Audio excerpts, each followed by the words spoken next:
less than a year in trading, and I'm hoping to learn from the bootcamp some precision about entries. And if I could go back in time to tell myself 10 years, I wish I had known about trading a long time ago. It's just with my roommate that I learned about trading, and he has helped me a lot to be at least get some money from the market, but I still need some precision. Thank you. That was awesome. Thank you, brother. And I'll jump in really quick. Yes, You can hear me?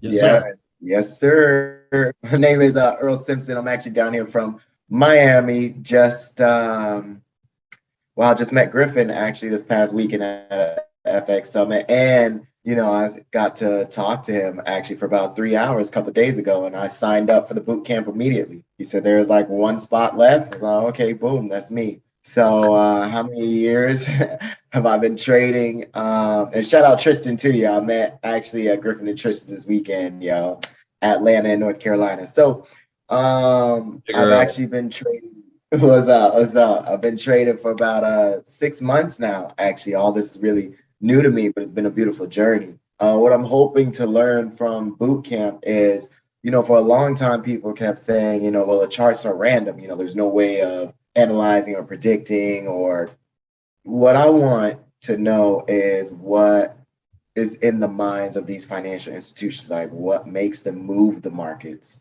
the way they move them. So I'm really trying to get that insight on the mindset of it. And if I could go back and tell my 10-year-old self 3 words, it would be keep the faith.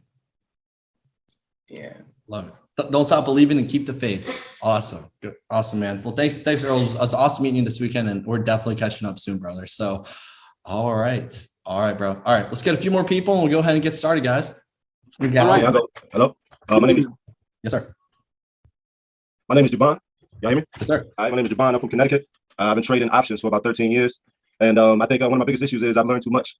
And I want something real simple. That's what I'm hoping to get. Well, not necessarily simple, because I'm sure what we're getting ready to learn is not simple, but just a different approach from what I'm used to, and taking advantage of that. And if I could go back and tell my 10-year-old self something, I think I'd tell him, marry a hustler.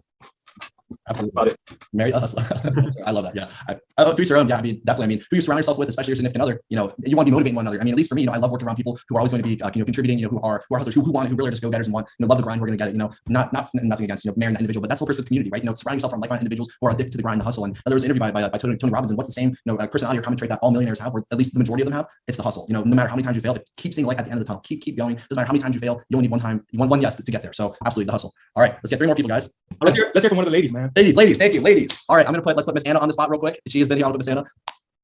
Hi, I'm Anna. I'm from Washington. I'm in Seattle right now. I was in part of the March boot camp. I joined for the second half. Been training for about 2 years, but Forex actually just started back in January. I'm hoping to kind of focus on points of interest this boot camp. Get my refinements down right. If I could go back and tell my 10-year-old self 3 words, what would they be? Have more patience, probably. I feel like I'm always in a rush to do things, so I think I could value or use a little more patience. All right, well, thank you. All right, let's get 2 more, and then we'll go. We're gonna say one girl for every introduction, make it a little interesting. So thank you, Anna. Let's get 2 more people, and we'll get started. Right. I'll go next, Griffin, if that's okay. Yes, sir. Hey, it's Mesh. I've been trading for a year. I think we did our call in March, if I remember, Griffin. And then at that time I was still doing Uber on the side, and finally I was able to get a job right now. So when I started trading, I think I told Griffin I lost about 50K in a year, like in 90 days, I guess. But then I just wanted to make sure that I study properly. I have a friend of mine in this bootcamp, TJ as well. So we started studying together, and we have been studying forever, I guess, together, doing back testing and all. And if I go back in time, I'll be telling myself, believe in yourself. That are the 3 words I'll be telling. And just an FYI, guys, if I'm not looking at the screen because I'm at work, that are my work screens. So just an FYI. Understand, brother. Thank you, Mesh. Yeah. All right. That's a good 3 words. Yeah. I'll go, I guess, if that's cool. Go for it, Dan. All right, so my name's Daniel DePork. I'm from Orlando, Florida. Technically been trading for like 5 years, but started Forex about 9 months to a year ago. I'm really hoping to learn from the bootcamp is, I guess, just understanding, like finding good points of interest better versus, smart money traps. And then the 3 words I've tell myself would be to trust your gut. Mm-hmm.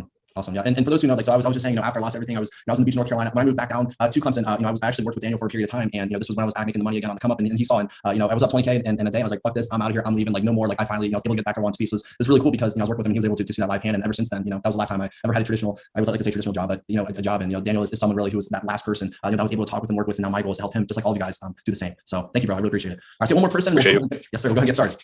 Yeah, I'm happy to go now. So I'm Ray from London. I've been training about, I don't know, I think I started about 2018. All sorts of stuff. And then obviously over the last 2-3 years, I came into SHC refinements and all that. And that's why exactly I'm here hoping to learn from here. Obviously getting better entries, better TPs, and understanding how the whole order flow flows and whatnot. And if I could tell 3 words to my 10-year-old self, certainly protect your energy, because everything is about energy. And if you surround with the wrong crowd, you're going to end up getting spun up into it. And next thing you know, you're screwed. Yes, sir.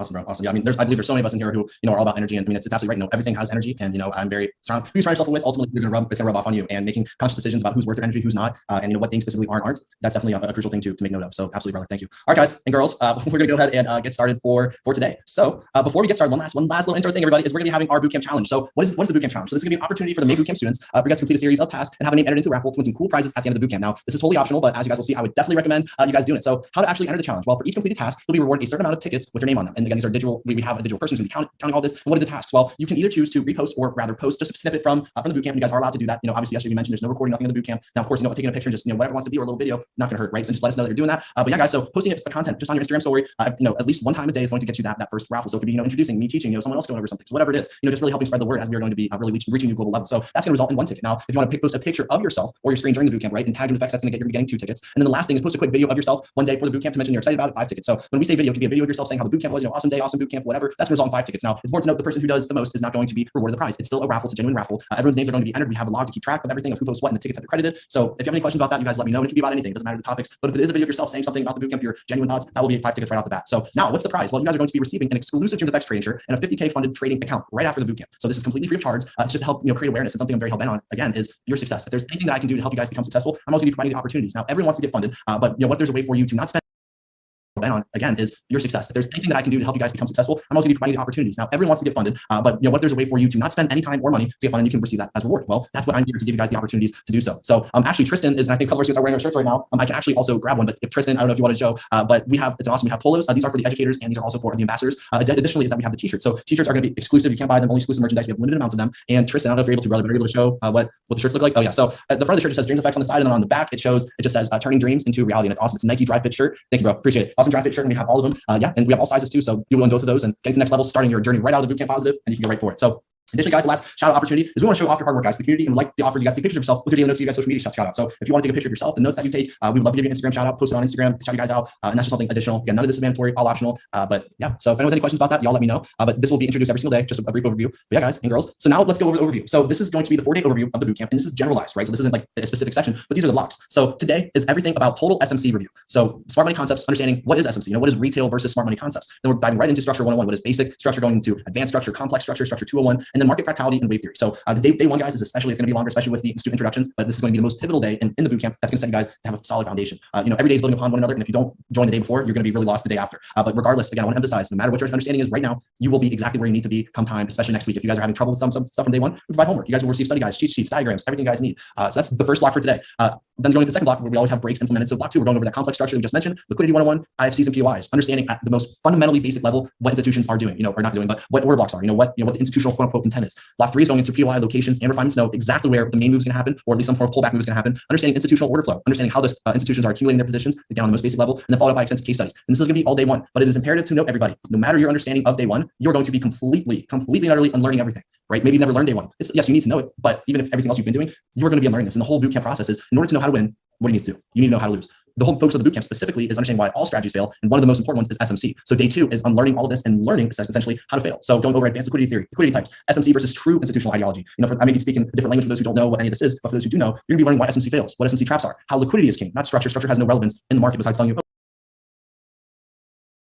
everybody, no matter your understanding of day 1, you're going to be completely and utterly unlearning everything, right? Maybe you've never learned day 1. Yes, you need to know it, but even if everything else you've been doing, you're going to be unlearning this. And the whole bootcamp process is, in order to know how to win, what do you need to do? You need to know how to lose. The whole focus of the bootcamp specifically is understanding why all strategies fail, and one of the most important ones is SMC. So day 2 is unlearning all of this and learning essentially how to fail. So going over advanced liquidity theory, liquidity types, SMC versus true institutional ideology. I may be speaking a different language for those who don't know what any of this is, but for those who do know, you're going to be learning why SMC fails, what SMC traps are, how liquidity is king, not structure. Structure has no relevance in the market besides telling you, it's going this direction. But what actually makes structure structure? You might not know that. Understand what the true IFC is, liquidity inducement intro. And then block 3, this is the most pivotal, transitioning into the second weekend, which is everything about the algorithm. So how to escape the matrix, right? Intro to inducement, the different types of inducements and purposes. And last but not least, of course, always off of the cliffhanger, the origins of the algorithm. Because the whole purpose of this bootcamp is nothing is ever random in any financial market. You always hear, the markets are risky. Well, duh, there's always risk associated, but they're never ever random. And people say it's impossible until it's done. And that's exactly what we're showing you. When you understand that every single move anywhere, there always has to be enough of something in order for it to get there. That's what we're going to be exclusively disclosing. So day 1, day 2, and then just a quick overview of day 3 and day 4 right now. Right here, day 3 and day 4 is, of course, our favorite days. These are the most heavily intensive and important algo origin. So advanced liquidity 201 review, going over inducement review, what the liquidity inducement cycle is. And then block 2, this is where the magic is happening with block 3.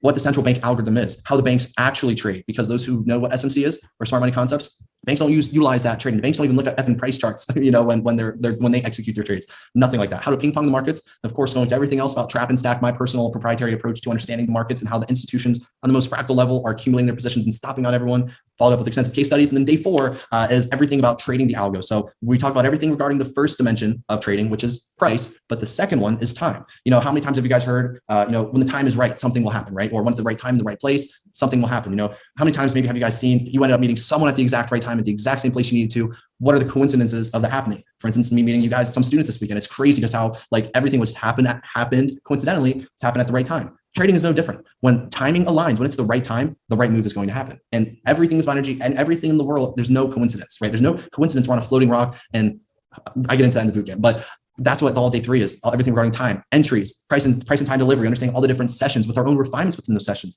And what if I were to tell you guys, what if you'd be able to not only have a projection of what's going to happen, but have a whole week of price action of understanding the individual trends that are going to happen, individual sessions for the whole week planned out on Sunday.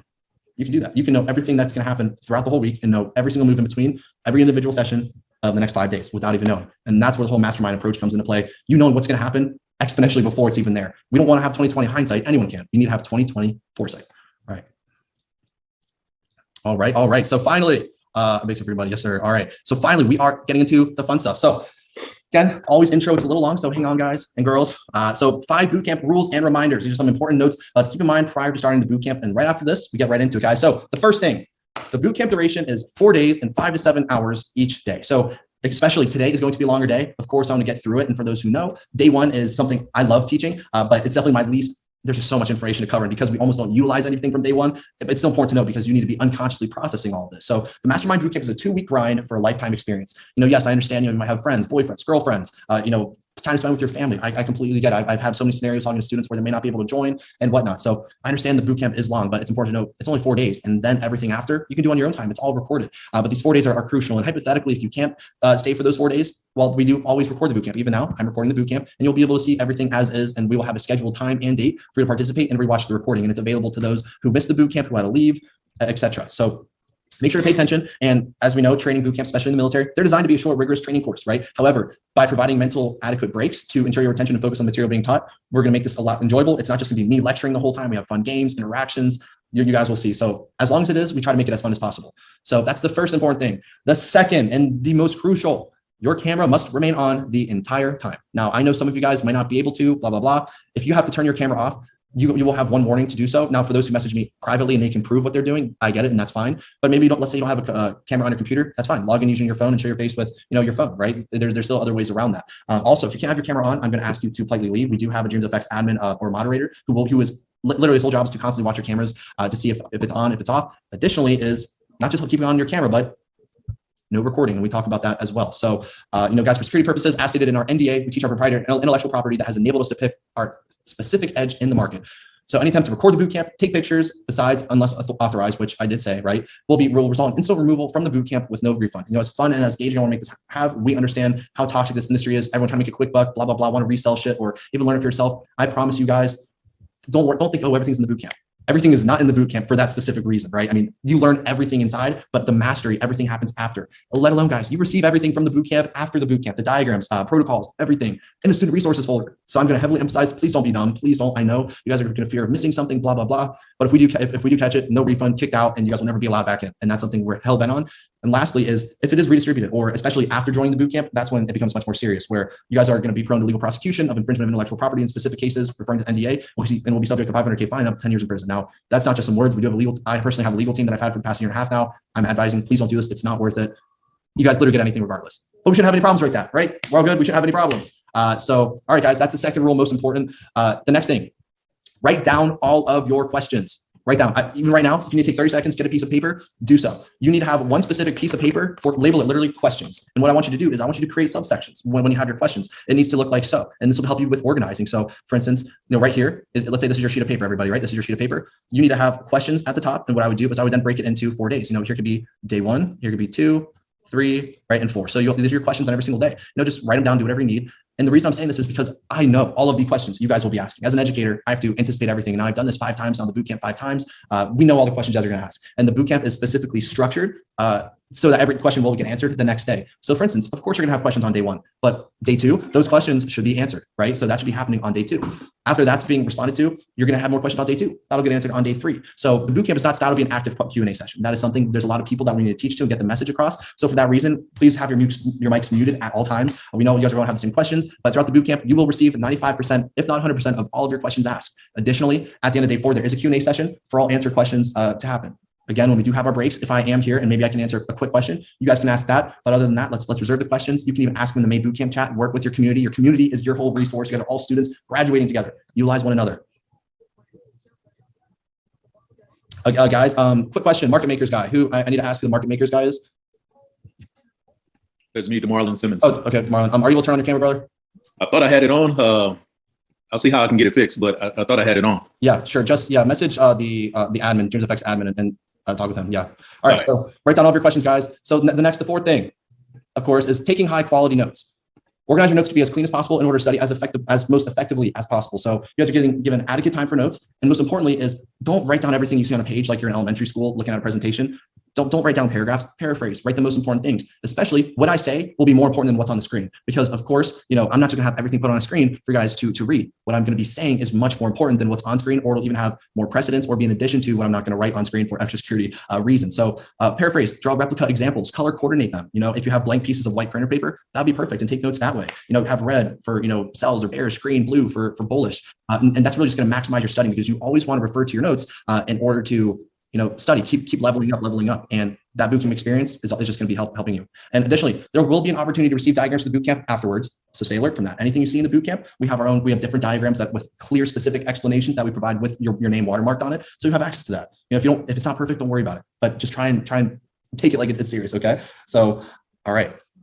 Lastly, everybody, then we can finally get into, I know it's been a while, be respectful, have fun, and learn as much as you can. So all of you guys are a part of the same bootcamp, and just like college or high school, you'll be graduating together off into the top tier world of trading. We're all here for similar reasons, and by developing meaningful relationships with other members and building a community of high skill set individuals on a global level, right? This is what's going to separate us from everyone else. It's not just, oh, what are you looking at here? What are you looking at here? No, you can be making connections, networking. Maybe you need, freelancer, someone, and one of the other students is a total beast at it. You don't know, right? Make friends about this. After COVID, especially, everything is online, virtual. One way or another, we're going to be going virtual. So if you can have a community, a whole freaking support group online, guess what? That's what you need. And it's not like you're surrounding yourself around, maybe some of your friends who have no ambitions, or honestly, some of you guys have friends who are where you want to be. You guys need to, in order to get to the top, you guys need to surround yourself with individuals who aspire to do the same. And we're all there. And it's not about money, it's about the impact, right? So have fun, soak up all the info, and then off to where the real mastery begins, guys. The post bootcamp, an exclusive Dreams FX Discord server is where all the hype is. So before I get started, everybody, I want to ask, do we have any preliminary questions? It's the only time I'm going to ask for questions before we get into all the material. Griffin, are we planning to take breaks every couple of hours, or how will that work? Yeah, so they're going to be structured about every hour to hour and a half, depending on the sessions. We want to ideally after each block, but there will be about 4 to 5 breaks, especially on day 1, and they'll range anywhere from 5 minutes to 8 minutes, 5 to 10 minutes. All right, anybody else before we get started?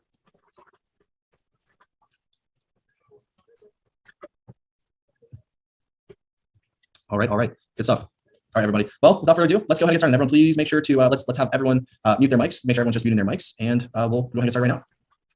All right, everybody, are you finally ready? All this focus that's done with, right? Are you ready? Well, let's go ahead and dive in, everybody. This is gonna be an awesome day, very, very long, very long, exciting, interactive. And if you know this already, then great, you're supposed to this. If you don't, well, let's have patience for those who want to learn and know more, because this is what you need to go and know before going forward. So at the most basic level, everyone, we first understand what smart money is. So what actually is smart money, right? So we have heard of retail traders, and for those who've never heard of smart money before, we need to understand there are 2 types of money or positions traders in the market. So smart money refers to the collective force of big money that moves, controls, and manipulates all financial markets. So we have heard before, everyone, that the markets are manipulated. And if I were to ask you, how many people believe the market is manipulated?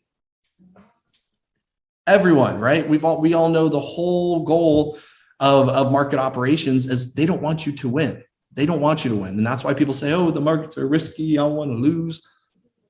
Why do they say that? Well, they are right when they say it's risky, because the whole goal of all the markets is to make sure that you lose. Like that's what you need to establish right out of the bat. So smart money is that collective force that actually controls the markets. Let's say you have maybe $100 account, $1,000 account.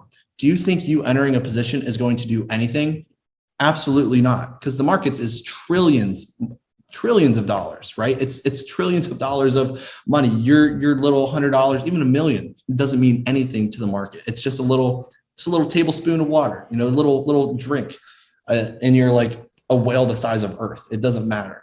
So this is inclusive, everybody, of all the central banks, institutions, hedge fund, market mavens, and all other financial entities. So we've heard of hedge funds, the central banks, all these different types of participants in the marketplace. They're the ones that are contributing all the money, the central banks, the governments. Even if Wells Fargo, Bank of America, as this is going to be particularly or specifically relating to Forex, there's a Forex sector for the banks. I mean, how do the banks make money? Well, trading, international, foreign exchange.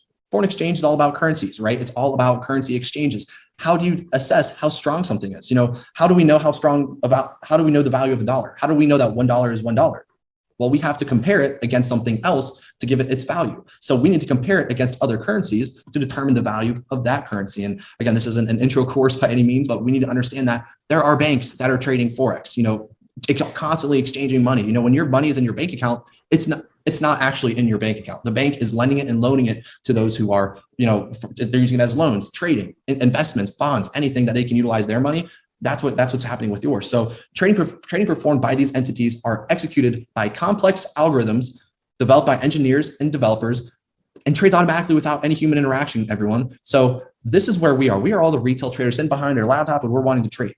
If I were to ask you guys, when you guys think about Wall Street or an institution, a hedge fund, maybe some of you guys might think, there's a trader sitting behind a desk entering positions.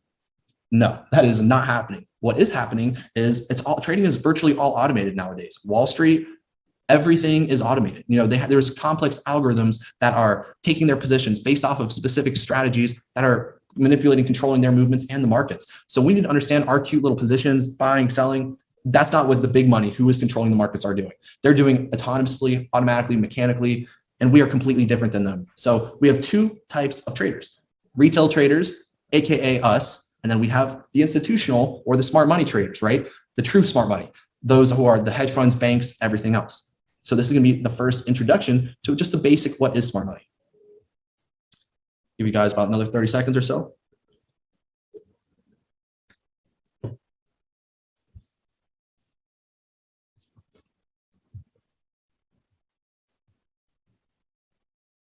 Right.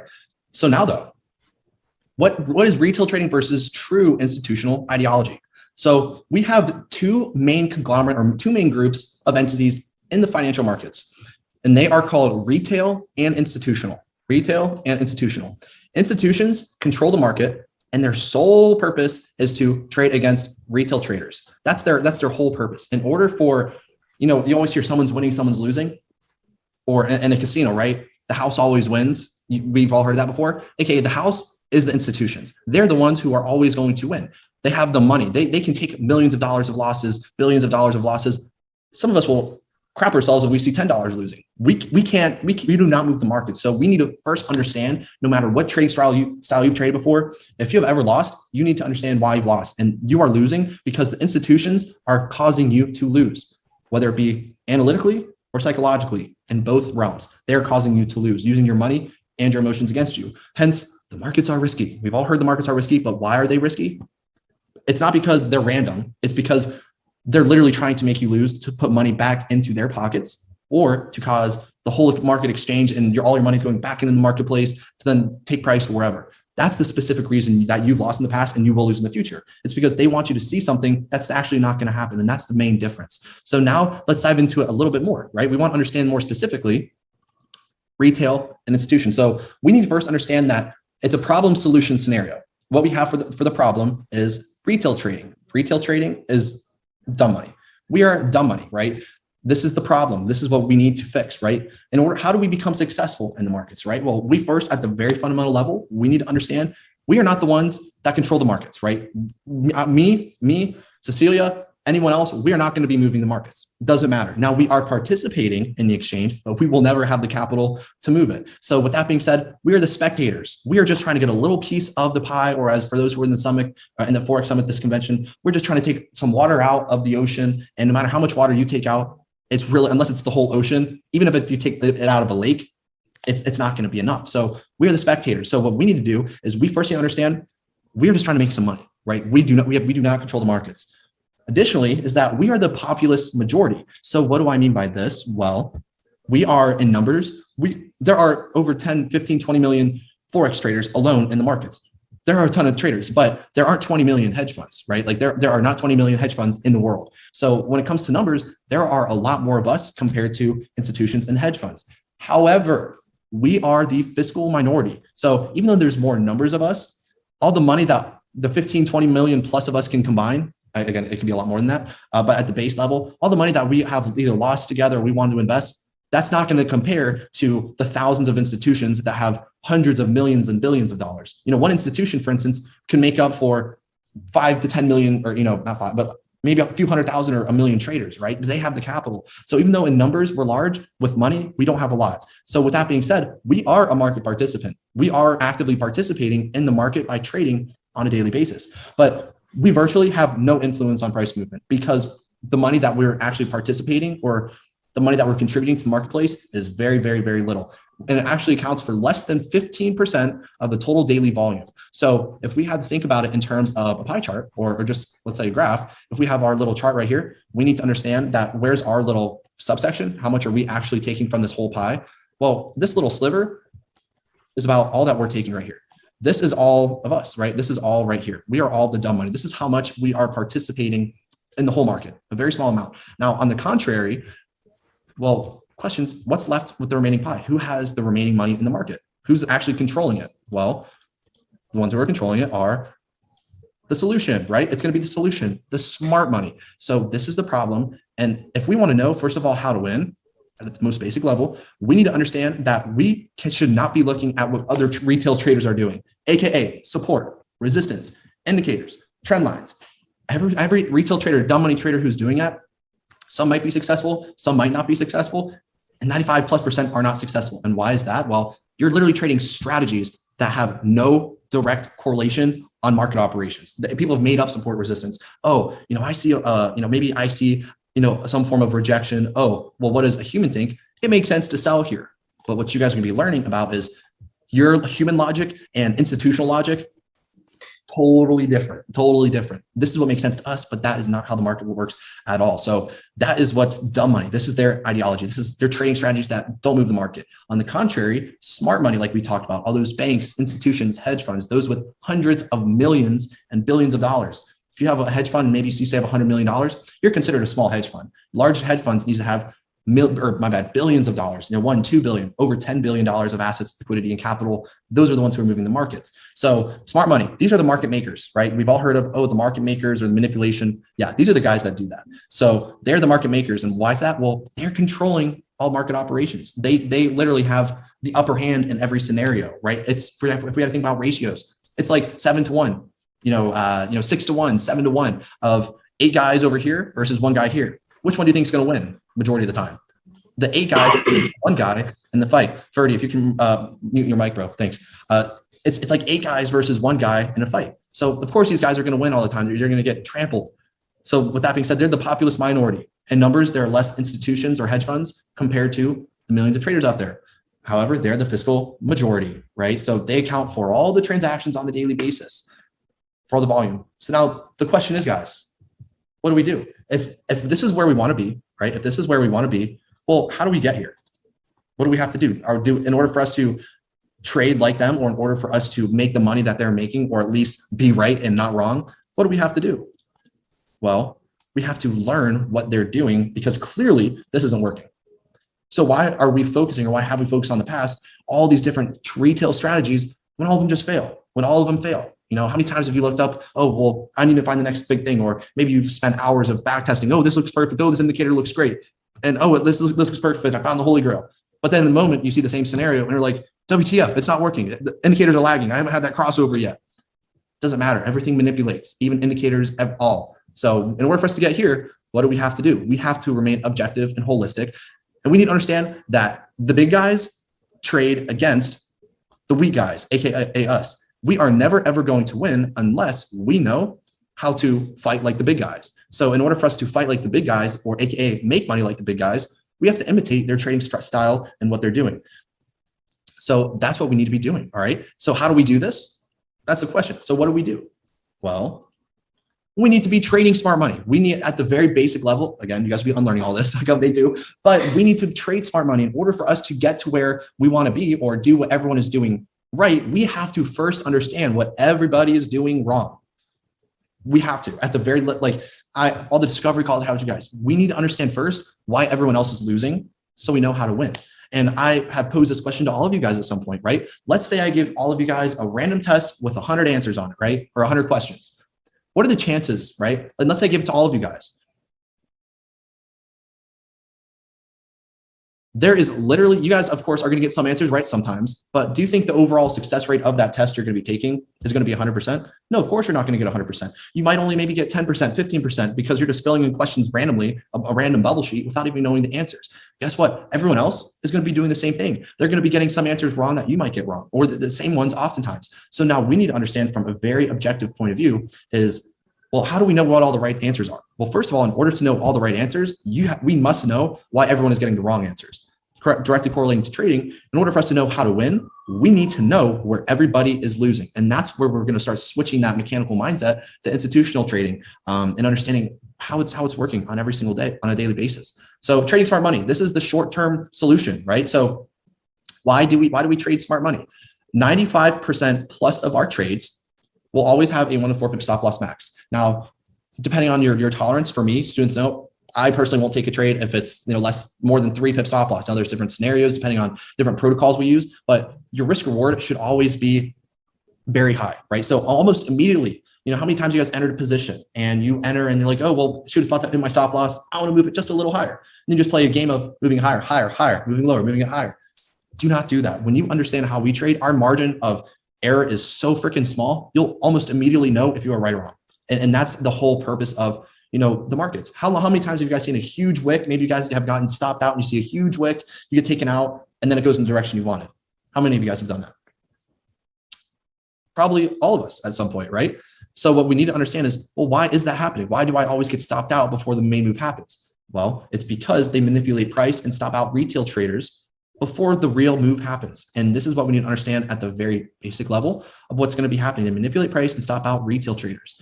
Additionally, is when we're trading smart money, what the next most important thing, high risk reward. So risk reward ratios, right? That is something very, very important in trading. The two most important things are going to be your win rate and your risk reward ratio. What we specifically have is we have both high win rate and high risk reward. But specifically, when you ask a retail trader what's your ROI or what's your risk reward per trade, typically you'll think of, maybe a 1 to 2, a 1 to 3, maybe if I'm a genius, a 1 to 4, meaning if you have a 1 to 4, right? Risk reward ratio, that means for every 1% that you're risking, you should be ideally making 4 times. Or if you risk 1%, you should be gaining, right, 4%.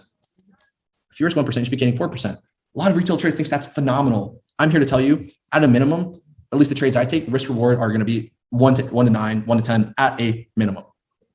People are like, oh, that's crazy. How do you do that? You'll see a lot of our students have 20s, 1 to 30s, 40s, 50s, 100s. On a multiple daily, weekly basis. These trading opportunities are everywhere. So now let's say I asked you, maybe you had $10,000, right? Maybe you had even $1,000, maybe even $100. If you had $1,000, right? And maybe you wanted to risk 1%, right? Maybe you risk 1%. Well, that's $10, right? Well, if you risk $10 and we have a minimum of a 1 to 10 risk reward ratio, well, that means that you're going to be making how much? You're going to be making $100, right? You're going to be making 10% at the minimum. Now, if you hear someone about long-term investing or trading, or even hedge funds their goal is to be getting 10%, 15% in a year. And that's pushing it, right? We do that in a trade. And that's what separates us from dumb money or retail and what we're doing now getting to institutional level. Per trade, we are literally making we're making at a minimum percentage wise what hedge funds are doing in a year. And when we combine plans and numbers, high risk reward and having a high win rate is what's going to take us astronomical. So now, for instance, maybe let's say you want it to be dumb. I mean, just a little side note. Let's say you got $1,000 again, and maybe I want to risk 5% in this trade, and I want to get lucky, whatever. Maybe risk $50. Okay, whatever, fine. When this is a different option scenario, but let's say now maybe you get a 1 to 20, which these happen on a daily basis. You have now done what? You've doubled your account, risking 5%. The whole goal is minimize your risk and amplify your reward. And that's what's going to happen on a daily basis. And that's what we showed the students, a few weeks ago, turning $100 into $12,700 in 4 days live with the students. I did that live, showing you it doesn't matter what you start with. When you have a plan to get to where you want to be and the approach to get there, it's limitless. So that's the second most important thing. Now, the third most, of course, is what? Trading like the banks. Why we trade smart money? So we can trade like the banks. Now, of course, a little preemptive side note is you will be learning this. This is not how the banks trade, but from a basic smart money approach is that we need to understand is the banks are the one who are controlling the markets, right? They're controlling majority of the liquidity in the markets, and being able to identify how they trade will enable us to learn why all retail traders lose. Again, no one wants to lose. We know that, right? You're going to do everything you can to prevent a loss. But what if you know how to exploit your weakness? You then know how to make it a strength. If you can know what you do bad and you can work on it, you can then turn that weakness into a strength. And trading is no different. Trading teaches you so much about yourself, your mindset, your psychological makeup, and anything you struggle with trading, you're going to have a direct correlation or direct problem with that in life. So the last and most important thing I'm going to say about why trade smart money is the logic. 100% the logic. Nothing is random in the markets. Absolutely nothing. Let me rephrase that. Nothing is random in the markets. Everything, everywhere, has a purpose, has a reason, has an intention. Let's say, maybe news is coming out or someone's getting impeached or someone's getting, a CEO is fired or whatever. Nothing is random. There's always a catalyst for anything in the market. It doesn't have to be an economic catalyst. It can be a technical one where we just see on the charts and we know what will happen. For instance, US 30, GU, we literally, and students know this since January, we've been anticipating GU reaching all-time lows. Perfect analysis. We had that playing out months ago, still in shorts. I mean, it's just been absolutely tanking. And guess what? We know the reason behind it. So we know what's going to happen before it even gets there. You will soon be able to learn all the reasons, purposes, and logic behind every move in all financial markets. And that's what's going to take you to the next level. When you understand everything, you can then have anything. All right. All right. So give you guys another second.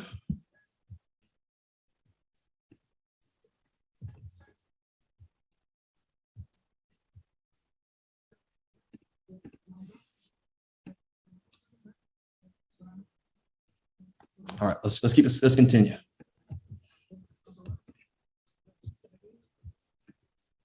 All right, everybody. So now we're going finally into some good stuff. So intro to structure 101, escaping the matrix and becoming limitless. Structure is king. Of course, most of us have probably heard this term at some point. Structure is king.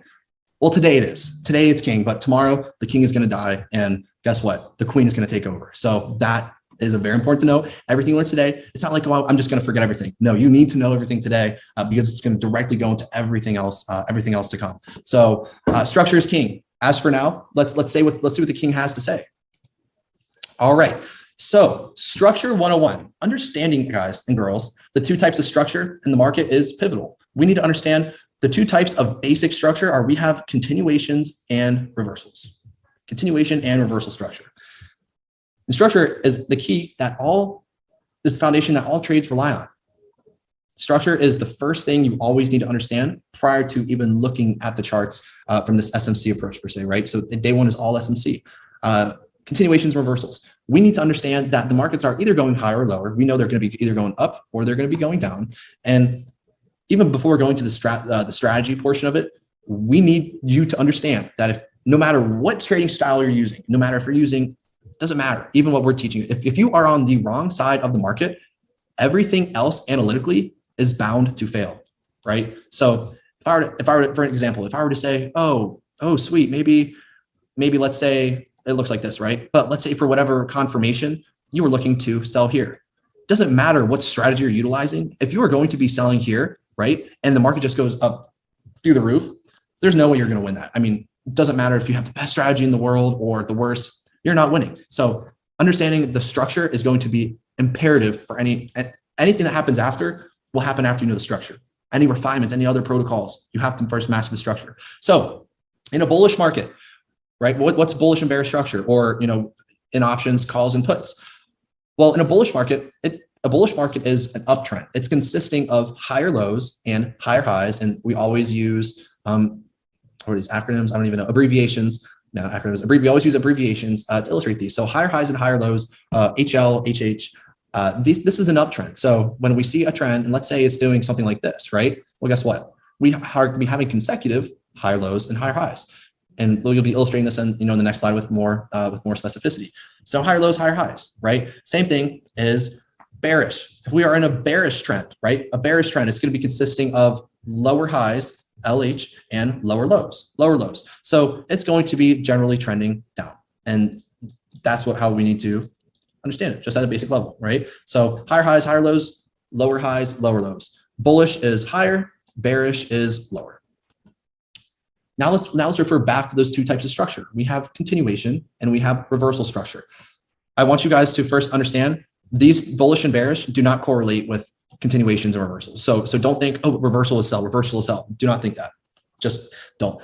Bullish and bearish are just the individual trends. Now the actual structure are the continuations. So 80% of our trades should be continuation trades. What are these? You'll learn in the next slide, just a little overview. Continuation trades, 80% are the trades that we should be taking. Or rule of thumb, generally majority of the trades we want to take should be continuations. Okay. So meaning if we're in a buy market, if we're in a bullish market, we don't want to be looking for sells, right? We want to be looking for buys, because trading is all about probabilities. If the probabilities are on your side, all you have to do is risk appropriately to make the money, because the odds are in your favor, right? Well, same thing as with structure. In order for us to be on the right side of the trend or right side of the trade, we need to stay on that right side of the trade, right? If we're buying, take buys. If we're in a bearish market, take sells. So this is classified by a new high or a new low, right? So again, I would definitely mark these points down. Next slide will be referencing them. And in this example, you've heard of the trend is your friend. The trend is your trade with the trend. The trend is your friend. If you're selling, look for sells. If you're buying, look for buys. Don't trade against it. That's what continuation trading is, because the probabilities are in our favor.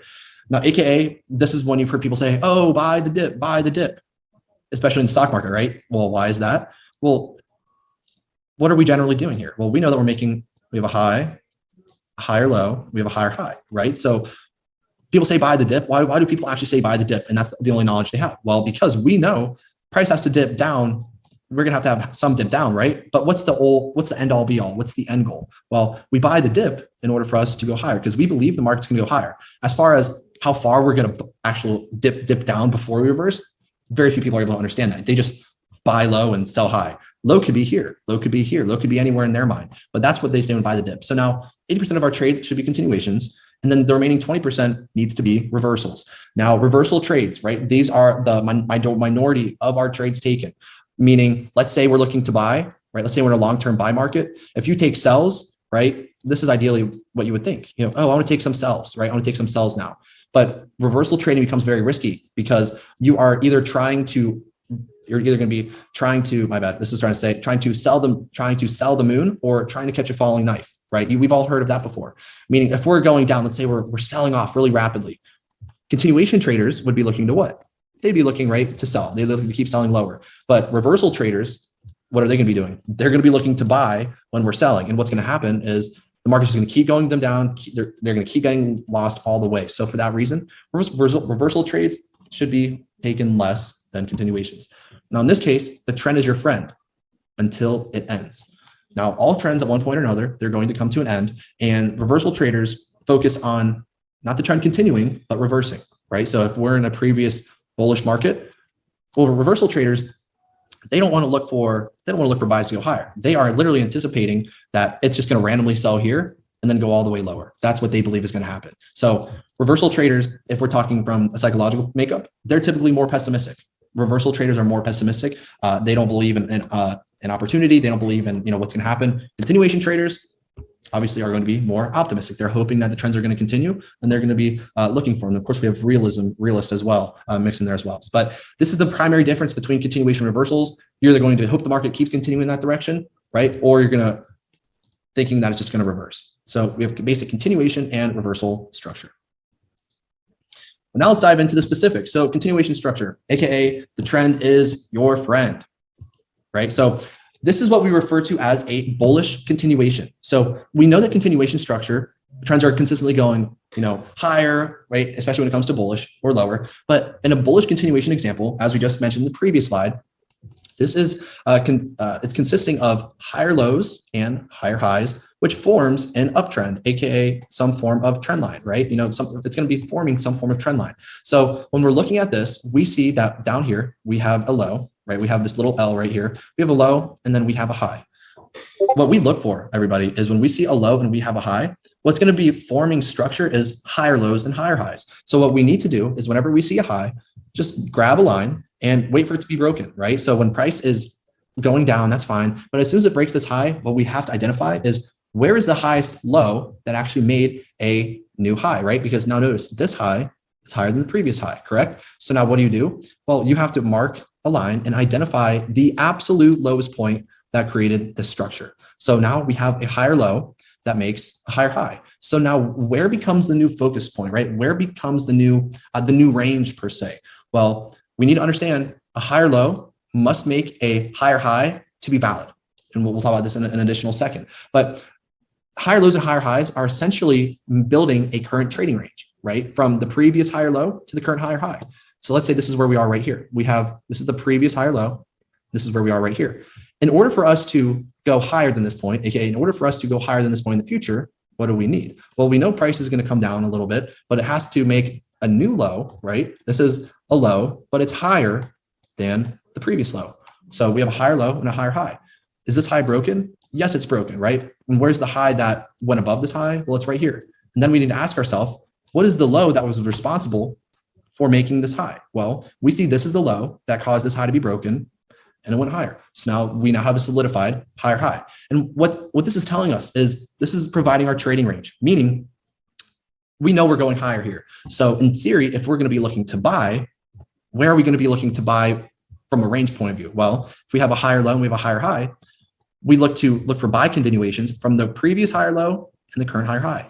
If this is where we are right now, mark a line from the previous higher low and the current higher high, and we are going to be expecting price to make some form of gradual retracement, right? In order to then do what? To go higher. So that's essentially what it is. I know this is very basic in review for some people. Others might be brand new, but we're going to go effectively as possible. So this is a pro tip, and definitely mark this down because a lot of individuals have some issues when it comes to identifying structure. But this is definitely something to refer to when you're illustrating it. So the first thing that you need to understand is if you don't know how to mark the chart, first just draw a trend line, any which direction, it doesn't matter. So what you need to do is draw a trend line and connect the higher lows to verify an uptrend.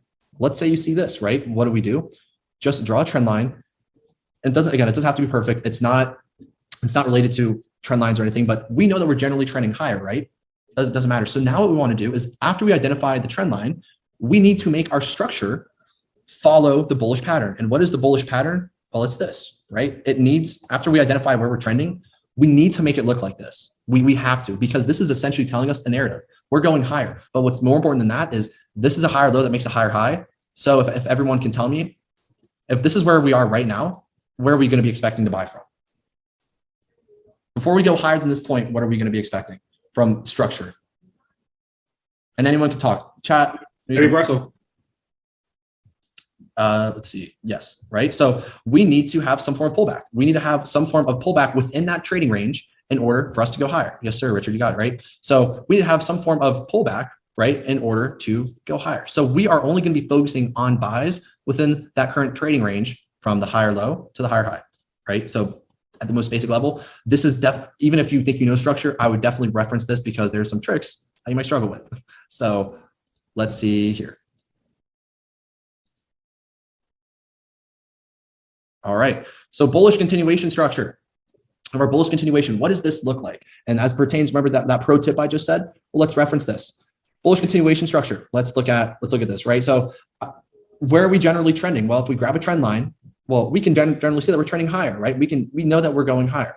Now that after we see we're going higher, we want to make the structure look like what? We want to make it look like this, correct? We have to make it look like this. This is telling us our narrative. So when we're identifying the structural points, what we need to do is we need to see some form of expansion, aka some form of expansive move. Then, of course, we need to find some form of pullback before a new expansive move is made. So let's start from the left to the right. We see that we have some form of low, right? Well, we then, after we see some form of low, we see that we had some form of expansive move, and what would make sense is now guess what? We have a new high. So now after we have a low and we have a new high, we always need to do what? We need to then drag a line. So then we know where to mark the next structure. Once price, we know that price will then, of course, have some form of gradual retracement within our range in order to, right, go higher. So we know this, that our high was broken, and now we have a higher high. We have a higher high. Well, now what was the low that was responsible for making this high? Well, we see this is the low that had some form of pullback into the range to make a new high. So this becomes our new structure. Now, where's the next range, right? Where's the next range? Well, the next range is going to be, now we mark a new high. Where is it broken? Well, the new high is broken right here. So initially, you would be marking something like this. Oh, I had a new low. Great. And that was broken here. I have a new high structurally. Awesome. And then you would see this. Okay, well, where's my new range? From here to here, right? Makes sense. We're all following so far. And then you'd be like, all right, well, where's this high broken? Oh, it's broken over here. Now I have a new higher low. I have a new higher high. Awesome, awesome. But then what do we see? Do you guys see now how the pattern has been disrupted? This higher low, right? When we're looking to buy, we need to make it look like this, right? Does this right here, does this look like this? Higher low. No, this does not follow what we need to do. So what do? Well, we must make it look like this. So how can we fix this and to make it look like that? Well, clearly we know that this is going to be the wrong structural point to identify, which you guys will be learning about come on day 2 or in day 3. But specifically when we're looking at this, right, this is not the right structure. How can we make this whole scenario look like this? Well, let's delete this. Let's backtrack it a little bit. If we know that this low is broken, we don't want to view this as a structural low, correct? So what we rather need to do is we need to focus on the next previous low. So this low over here, yes, it made a high, but notice if we now make this low responsible for making that overall high, doesn't now this kind of fix the pattern that we're looking at? Now we have a higher low, a higher high. Now we have a higher low. Might be a little confusing at first. Don't worry, we're going to go through this. But now guess what? This follows the structure. We have a higher low. We have a higher high because this high right here is higher than this high, right? So now what do we expect? Well, now we need to wait for this high to be broken here. Well, it's broken right over here. And where's the structural point that stopped it? Well, it's right here. So now we have a higher low and a higher high. So now guess what? Our new bullish range is going to be from this low to this high. And what are we expecting? We're expecting price to do the same thing, to come down into our range and then inevitably do what? To go higher. That's what we believe. So by getting the right structure, we can be on the right side of the market. And this is our bullish continuation structure. 1 second, everyone. Take just 20 seconds. I'm just trying to do this real quick.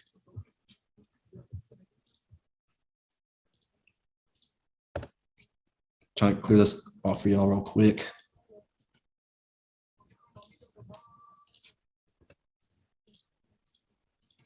All right. Sweet, sweet, sweet. All right, guys and girls. So now that we understand what a bullish continuation is, now we need to understand what a bearish continuation is, right? So now when we're looking at our bearish continuation, it's the same thing as our buys. So a bearish continuation is consistent of lower highs and lower lows forming a downtrend. Basic stuff, we know this, but let's again look at it quickly. What's going to tell us that we're selling? If we can draw generally a trend line, we know that it's going down, right? That's the first thing. Now what we want to do is we want to make our sell-off or a downtrend, our bearish sells look like a continuation pattern. And these are the continuation patterns, right? This is the trending phase. So you should ideally only be looking for sells in this scenario. So a lower high must make a lower low to be considered valid. So what do we mean by this? Well, a lower high must make a new low, right? That is lower than the previous low to be considered valid. So we have a lower high and a lower low. So beautiful. Where's the new range? It's from this high to where? To now this low. Now, where's this lower low broken? It's broken over here. Where's the lower high that's responsible for making it?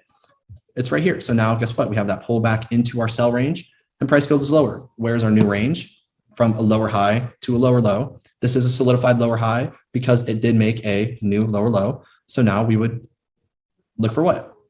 Lower high, lower low, price to ideally come back into our range and then to be going lower. Again, we're not talking about liquidity or anything yet. Of course, this is all going to change, but this is what a bearish market is, right? So only look for sell continuations in the trading range from the previous lower high to the current lower low. Now, something I want to ask you guys is if we have this right here,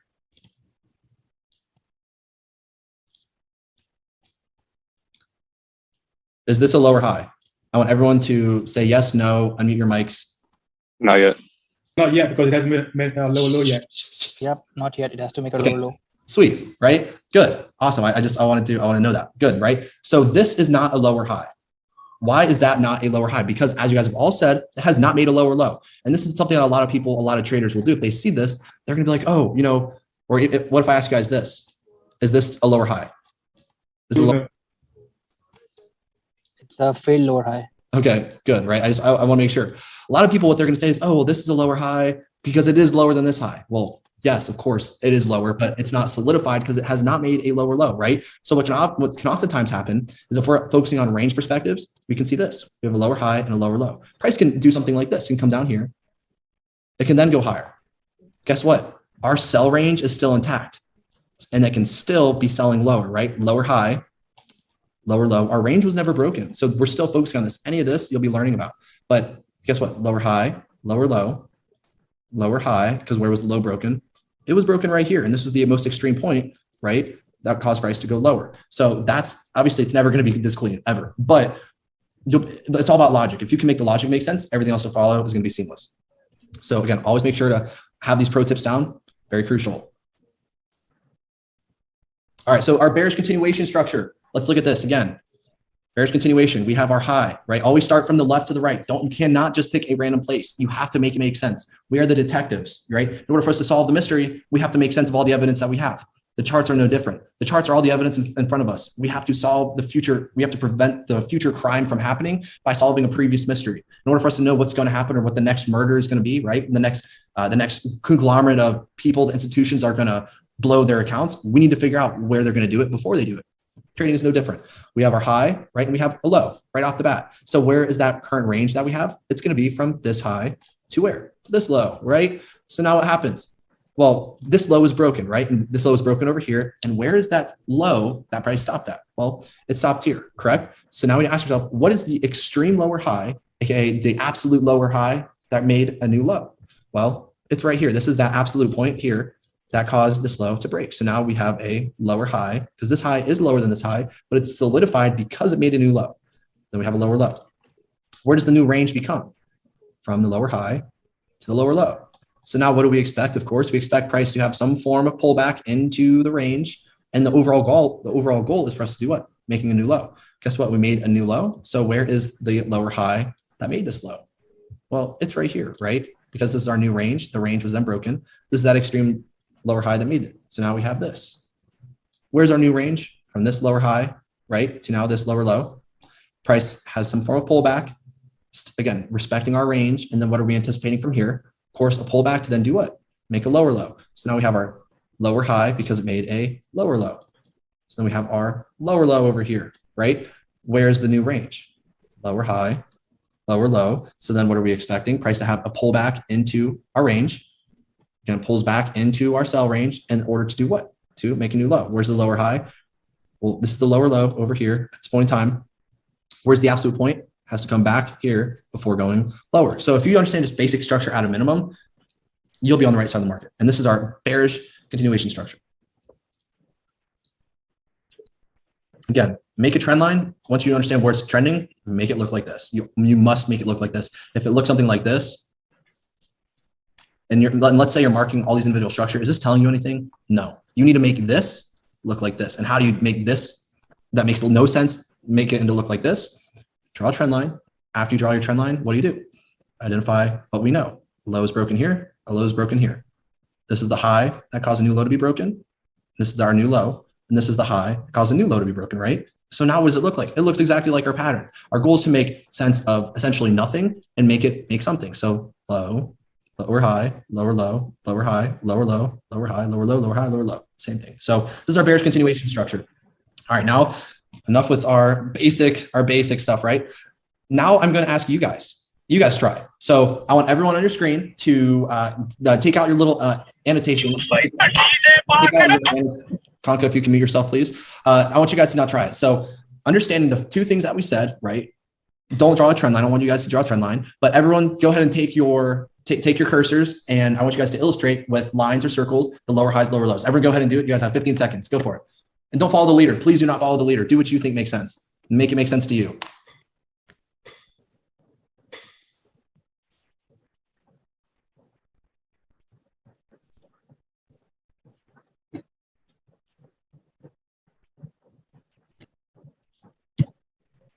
Hey, maybe I'm new to this. How did you get the annotations to draw up on the whiteboard? What do you click? Can one of y'all? I have a different setup. It says view options at the top of the screen. When you hit that, it should say annotate. You see it? Yep. Thank you so much. Yeah, no worries, bro.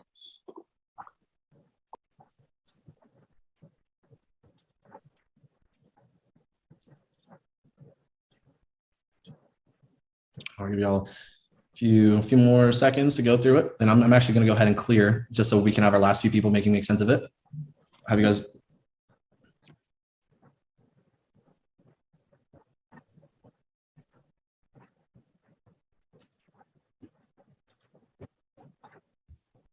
All right, everybody. So yeah, let's go through this. You know, we do have some we do have a lot of understanding so far, right? So good stuff. Now stop annotating, and I'm going to go through this real quick. So stop annotating. So we're all good. All right, guys. So when we're looking at this, the first thing we always have to do, right, is start from left to right. We can't mark a high without identifying a low that's broken. We can't identify a low without identifying a new low or new high that's broken. So starting from left to right, we clearly see that we have we have some form of high to the left. We have a high over here, right? We have this high. Now, in order for us to mark a low, what do we need to do? Well, we can't just choose any random low. We have to refer to the left, right? So referring to the left, I see that we have some low over here. So what I'm going to do is I'm just going to drag this line right here. So again, let's say we don't know the structure at this point. We have a high. Now, first of all, I saw some people annotating, oh, well, we have a high, we have a low, right? Well, let's think about this. If you annotated this way, you have a low, a lower high. It's broken here. Great. It follows the structure. Lower high. Awesome. Right. It makes a new low. Then you have a lower high, lower low. Awesome. But what happens here? Doesn't that break the pattern? That breaks the pattern, right? So what we need to do is we need to make the pattern look like this at all times. And what I'm trying to say is all this has already happened. And we need to make this make sense for us. If you need to draw a trend line, fine, go for it. Just to see what the trend is. After you identify what it looks like, we always need to make it look like this. And it won't always make sense. But if you can make it look like this with lower lows and lower highs, that's what you need. So now let's go ahead and let's take a couple steps back. So now notice how that was broken, right? What low are we going to choose? Well, it was broken here. So what we need to do is take it back a step. We now have what? We have a lower high. And if we're not going to be choosing all of this in between here, we are going to be focusing on the most relevant one, which is this low, right? Because notice what happens. Now we have a lower high, we have a high, we have a low. Now what do we do in the future?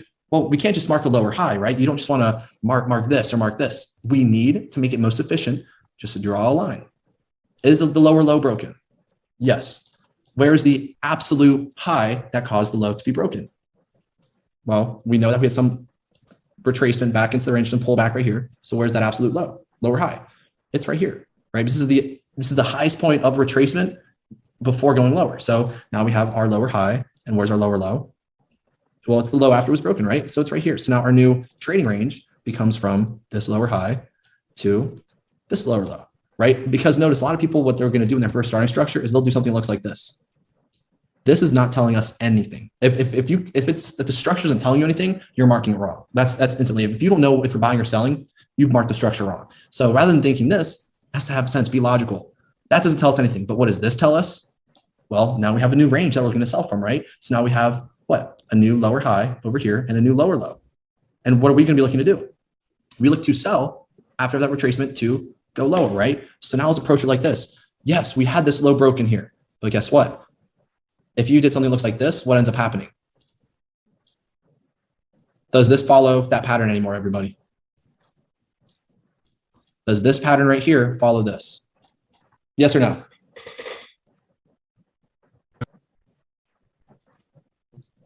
No, right? So that's not going to be right. So how can we make the pattern look correct? Well, by doing exactly what we did. If we know that this isn't the right pattern or the right view, how can we make it look and make sense? Well, we know that if we have our correct structural points from a lower high and a lower low over here, how can we make this make sense? Well, we have a lower high, a lower low. So now guess what? What are we looking for? We're looking for some form of pullback in order for us to do what? To go lower. Now, guess what? The pattern, the wrong pattern is actually right. You know, instead of marking this lower high, this lower low, just fix it. This is the main and lower high that made the main lower low. So what are we expecting? Still sells. We know we're going to have some form of pullback, right? But what's the end goal is for us to be looking for sells down to where? To make new lows. Where's the absolute high within this pullback that caused a new low? It's right here. So now what do we have? We have our lower high. And where's our lower low? It's right here, right? So of course we have our new low, lower high, lower low. And what ends up happening, price does what? It pulls back into a little bit of the range and then just absolutely sells off. And then where's that new structure? We now have a new lower high and then lower low down here. So understanding structure alone, that's how you're going to be winning all of, or being on the right side of the market all the time. You're not going to be focusing all on this individual BS, because if you're just marking all the individual highs and lows, it's not telling you a narrative. You have to be able to understand the narrative. So marking the right structure is pivotal for understanding the narrative of what's going on. So, all right, that should all make sense to everybody. It will take practice when you're first doing structure, but you will get the hang of it like it's nothing. You'll be able to see it before you can even mark it out. All right, so now I want to ask y'all this. Identify the structure of this trend. Everyone, you guys have 30 seconds. So go ahead and do those two things that I mentioned, right? Identify the trend and then identify the structure. Because I mean, it's not always gonna be easy. You gotta make it tricky.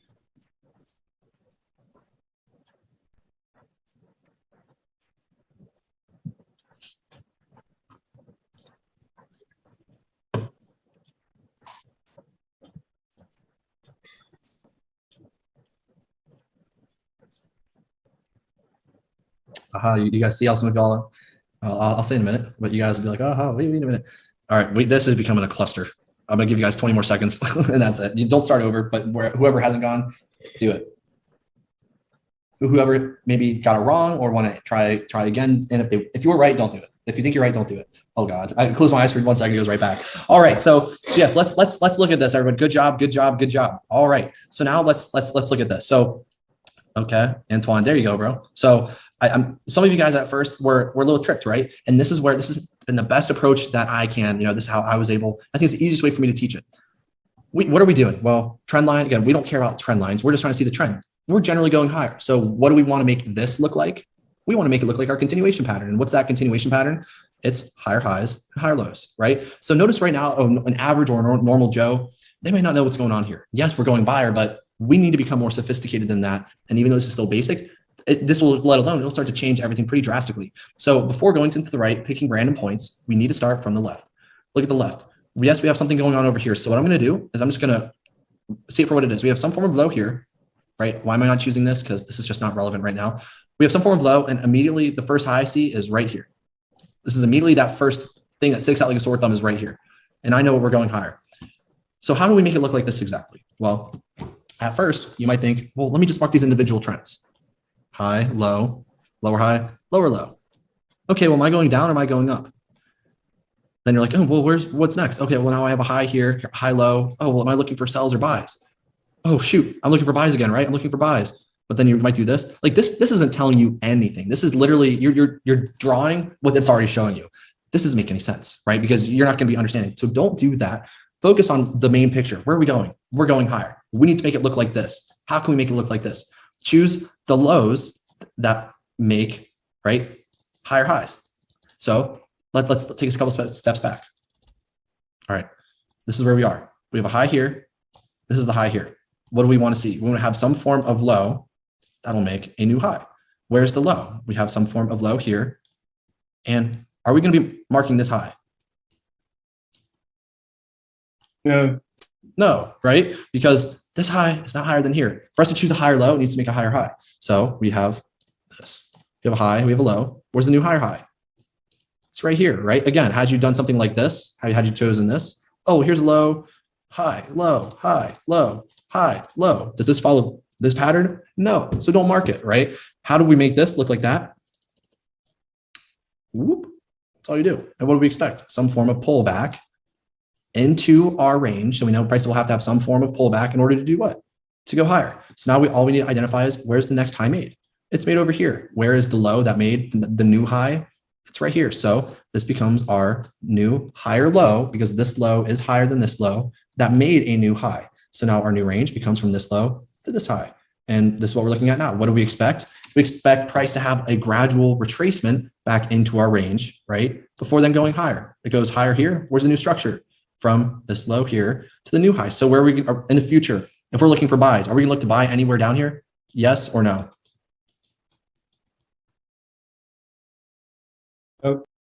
No, right? Why? Because it's not within our valid trading range. It's not, if it goes down here, it doesn't follow our narrative. So we're not gonna be looking for buys there. think we're all clear, all good on this? Yes, sir. All right, good stuff, everybody. I believe a couple. All right, so yeah, so what we're gonna do is we're gonna take a quick 5-minute break. We had the intro stuff. Now we need to pick it up. Now we need to pick up the pace. So it's already 12:30 my time. So yeah, brother, yeah, guys. So go ahead, take a 5-minute break, and we'll get right back to it. And then the break it's gonna end at 12:30 EST. So 5.5 minutes from now. That sounds good. All right, you guys can go take a break now. Leave your monitors, leave your screens, do whatever. I'll be back in 5 minutes sharp. Getting your camera set up, just let me know. Yep, I definitely need help. Okay, so when you're looking at your screen and you see down in the lower left corner under Start Video, there's a little overflow menu. It's a little arrow up. Once you go ahead and click that. Yep. What are the options that it's giving you? OBS virtual camera. That's that logo that you see, and then it says FaceTime HD camera. Okay, go ahead and select that FaceTime HD camera. Okay. Beautiful. What do you see? I see you. Oh, I can't see me. Okay, so problem solved, right? Problem solved. All right. I knew it was something simple. I just didn't. Well, I didn't get that error either. But so yeah. Okay. No worries. Appreciate Before you it. break.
All right, everybody, please go ahead and return back to your seats. We're gonna go ahead and pick right back up. So if you hear this, go ahead and turn on your cameras, silence your mics, see all of your beautiful faces, and let's pick back up. All right, everybody. Let's go ahead and get started. All right, admin, are we ready to go? Is everyone back?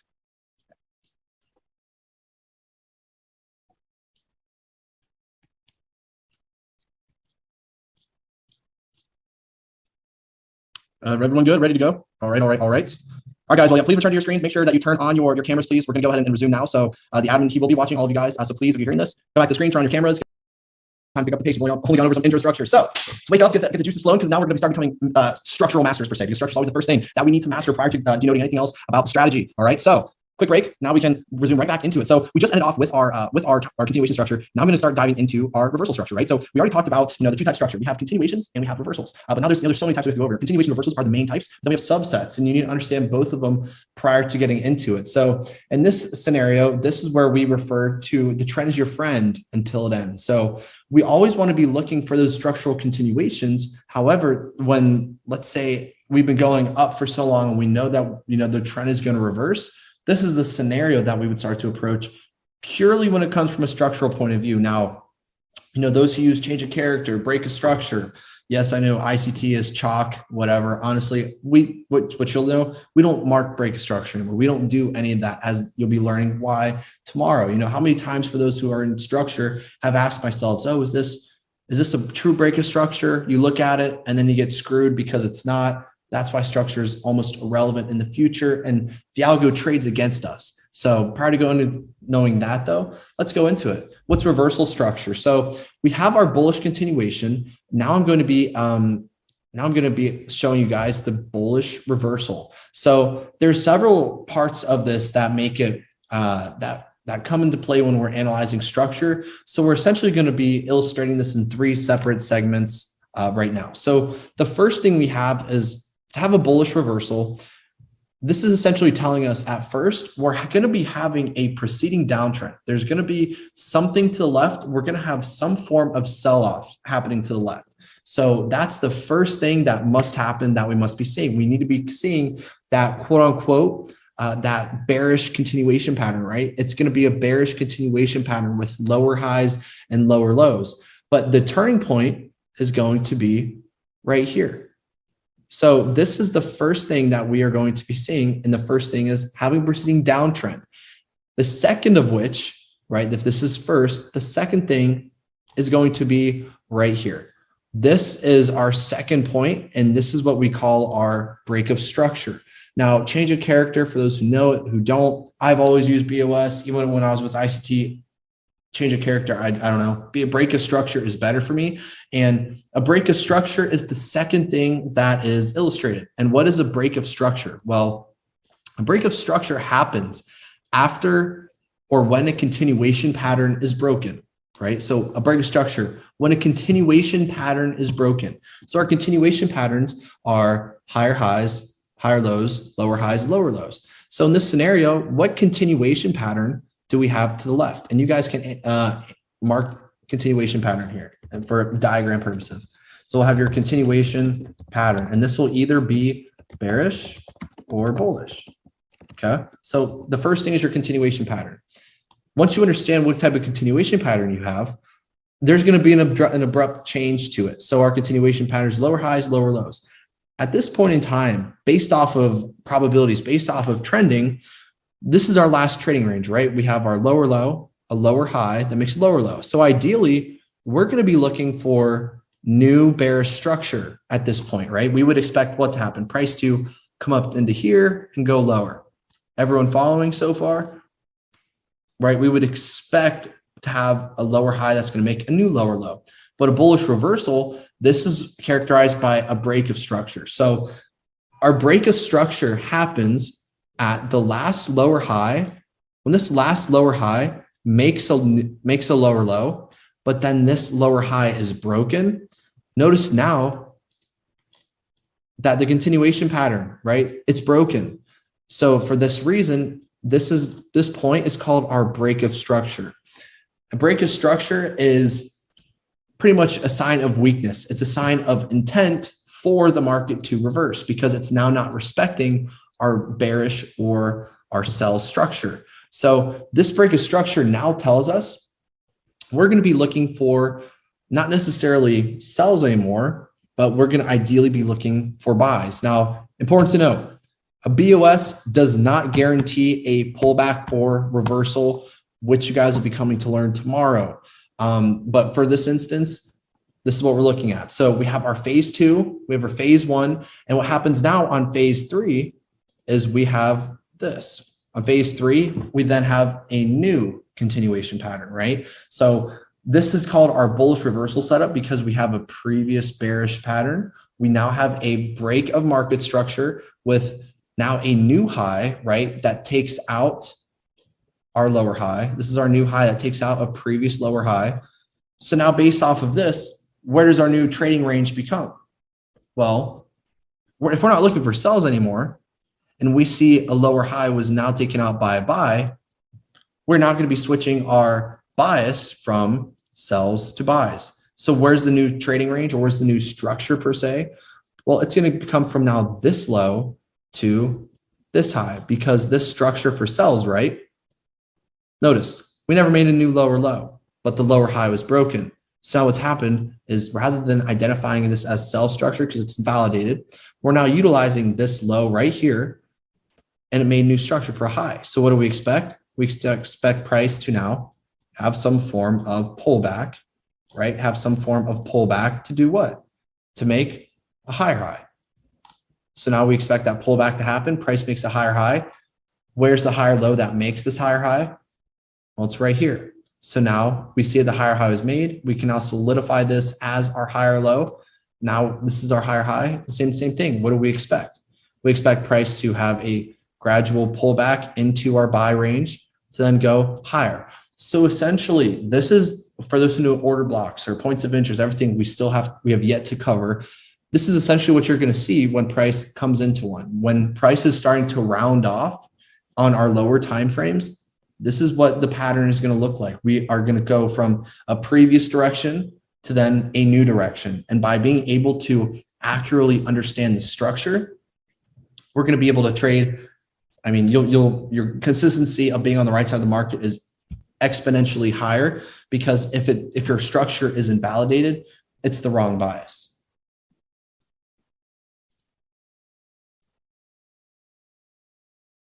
All right, I'm gonna give you guys another 30 seconds or so on this.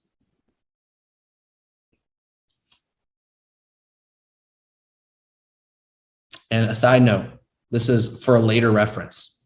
A BOS or a break of structure is only confirmed if it reacts from a meaningful IFC. And what do I mean by this? We'll talk about it in a little bit, but let's say you just see a break of structure randomly in the market. You cannot guarantee that this is true, meaning this can work, but it will not always work by any means. And there's a specific reason why this will not always work, which we talk about tomorrow. IFC, yes, we're talking about that today, bro. This is stuff that you have not learned yet, but it's definitely useful to all write this for later reference. BOS is only confirmed if it reacts from an IFC. If you see a BOS from an order block that has no relevance, it's not a BOS. Follow each higher time frame trend. We have not talked about any of this yet. I'm just saying for later reference, make sure to write that down.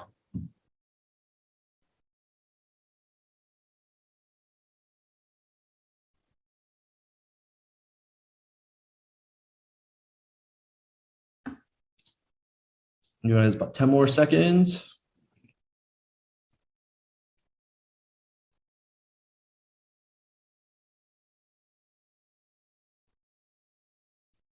All right, so this is our bullish, yes, you're right. So this is our bullish reversal scenario. So now let's take a little bit deeper of a look.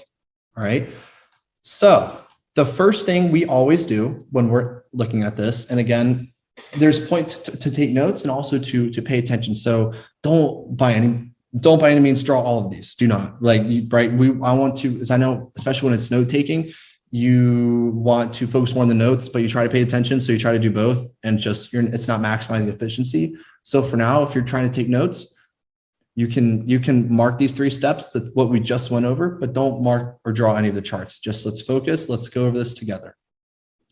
All right. So the first thing we always do, right, is we identify in our bullish example, we must identify a previous downtrend with lower highs, lower lows. If we're starting from the left, again, just picking a random point. Why did I choose this low? Well, we have something like this, right? We have a low, a high, a higher low, higher high. So what's everyone going to be expecting here? Buys. But what ends up happening, we have a what? A break of structure. A break of structure tells us that the market is going to be changing over, right? So now we have a high that makes a new low. So the new low is right here. Now, I know immediately you guys are like, well, why did he choose this low and not this low?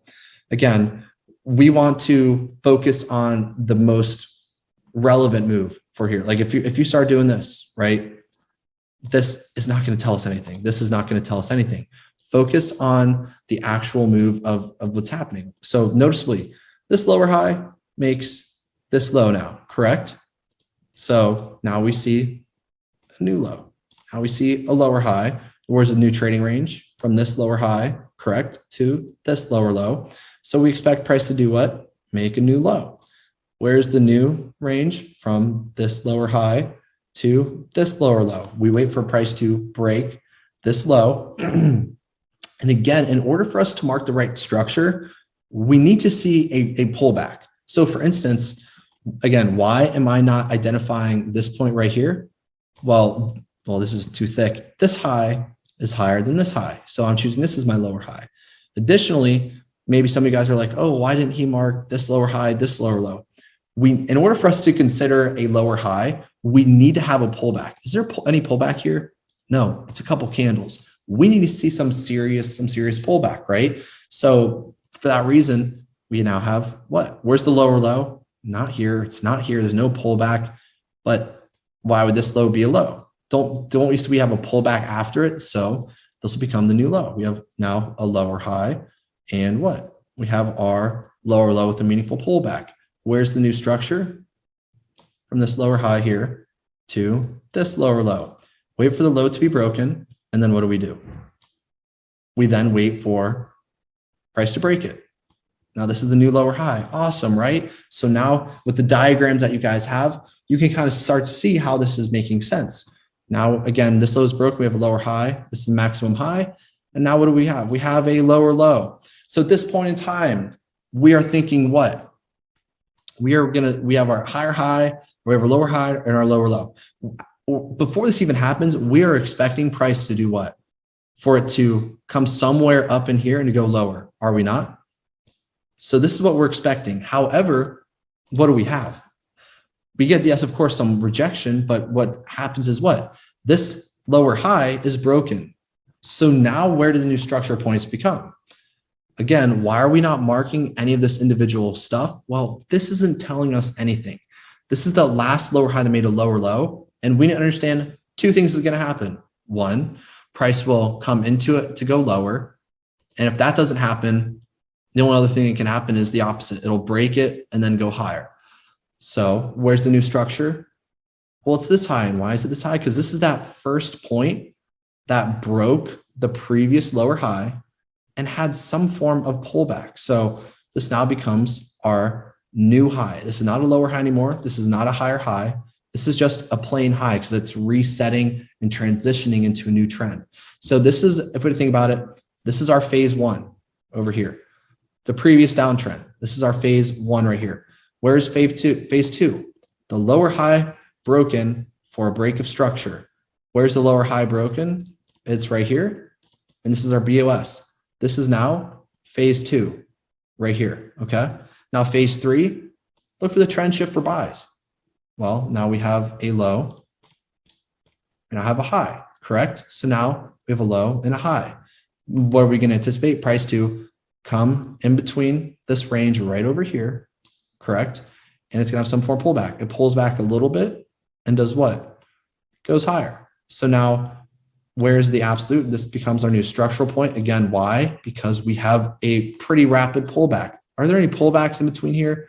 No. 2, 3 candles is not a pullback.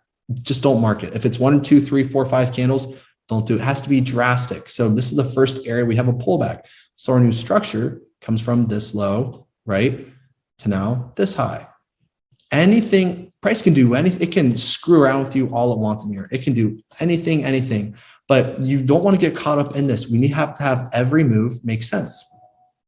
So when we're looking at this again, how are we going to approach this? Well, only mark the lows, the higher lows that make higher highs.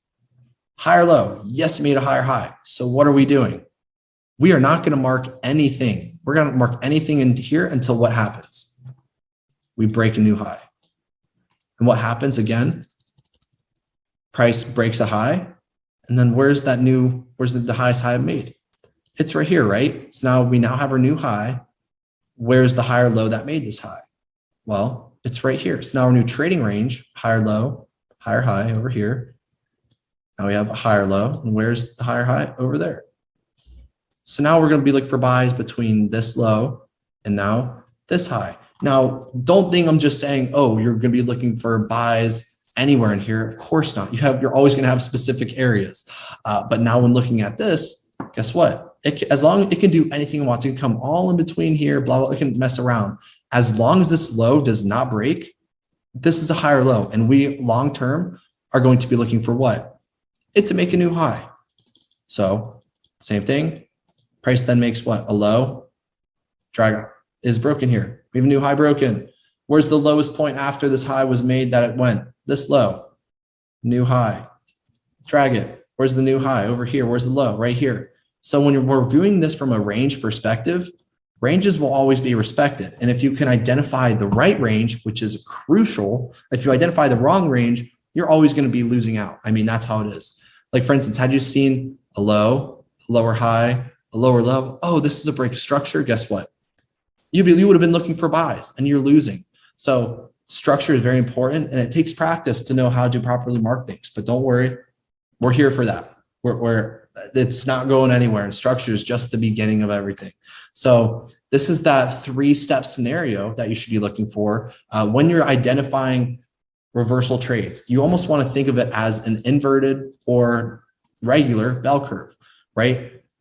You're going to look for this, right? And then for it to go higher. Well, in order for us, if we're going down, right, we need to have some form of round off in order to go higher. And what's happening here? Well, it's just the same thing. We're going to have some form of structure, some form of change of structure. It's to break a structure, not change. And then guess what? It's going to be going higher. This is the same thing. And the market is the exact same way as it looks like that. So in order for us to go higher, it's going to happen on our lower time frames first. All right. So all good on this? Good. Yes, sir. Awesome. All right. So now let's review this together again. The first thing, and you guys, I'm going to go through this, and then you guys are having an example. The first thing that we do is what?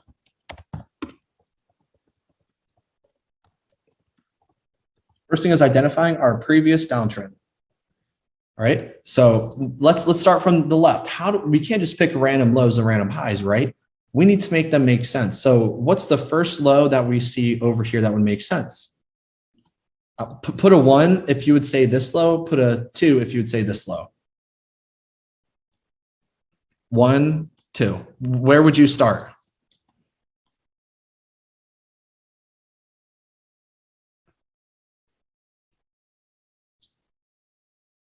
All right, so we got some mixed conflict, right? Well, here, let's take a look at this. What pattern does this look like here? Does this look like a pattern? We have this low that makes a high, right? Isn't this the pattern? All this in between here, there's nothing in here, right? So 1 would make the most sense. We are going to be looking at 1 because when we're looking at 2 isn't doing anything. Did this make a higher high? No, right? Do we have a previous bearish trend? No. From what we can tell, we had a huge expansion to the upside. So what is this telling us? Well, this is going to be where we're starting because this low made this absolute high.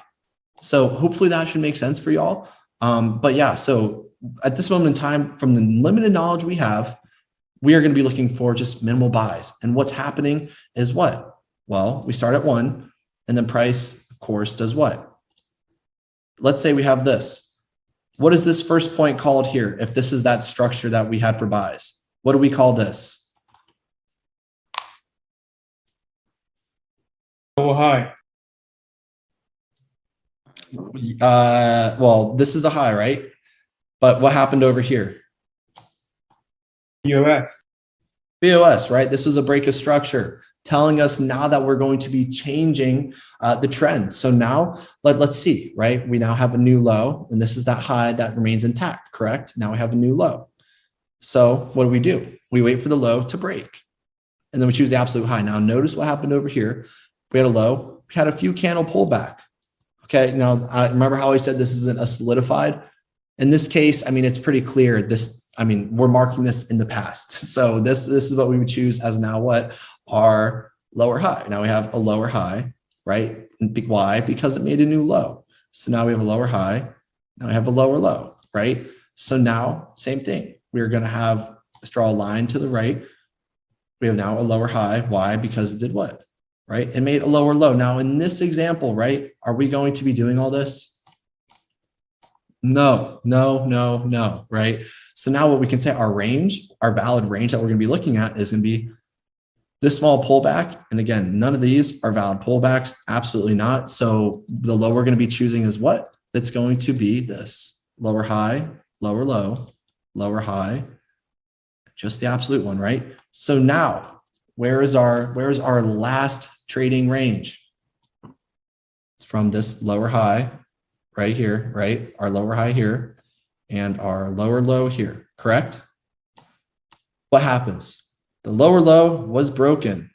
I want everyone to identify the lower high that made into lower low.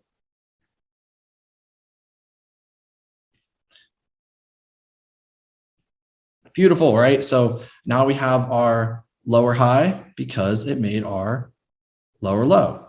Now, structurally, we now have our new structural range, right? From this lower high to now this lower low, correct? So what happened here? Remember that phase one, identify the previous downtrend. We now have our lower high, lower low. Great. But what happened? What, of course, notoriously happens here? We have our break of structure, the phase two. Thank you, Antoine. You saved me from drawing that, right? Now we have phase two. This is what we call the structural shift or that break of structures. Now we see the structural break. Oops, structural break right here. Our break of structure. Now we have a new low. And now everyone, where's the new high that we make?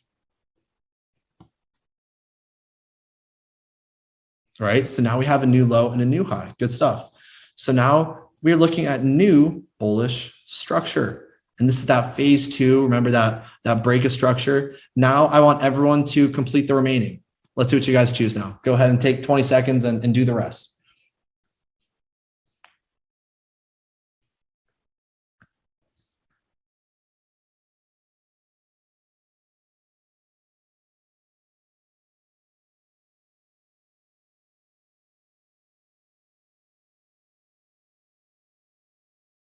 Good stuff, everybody.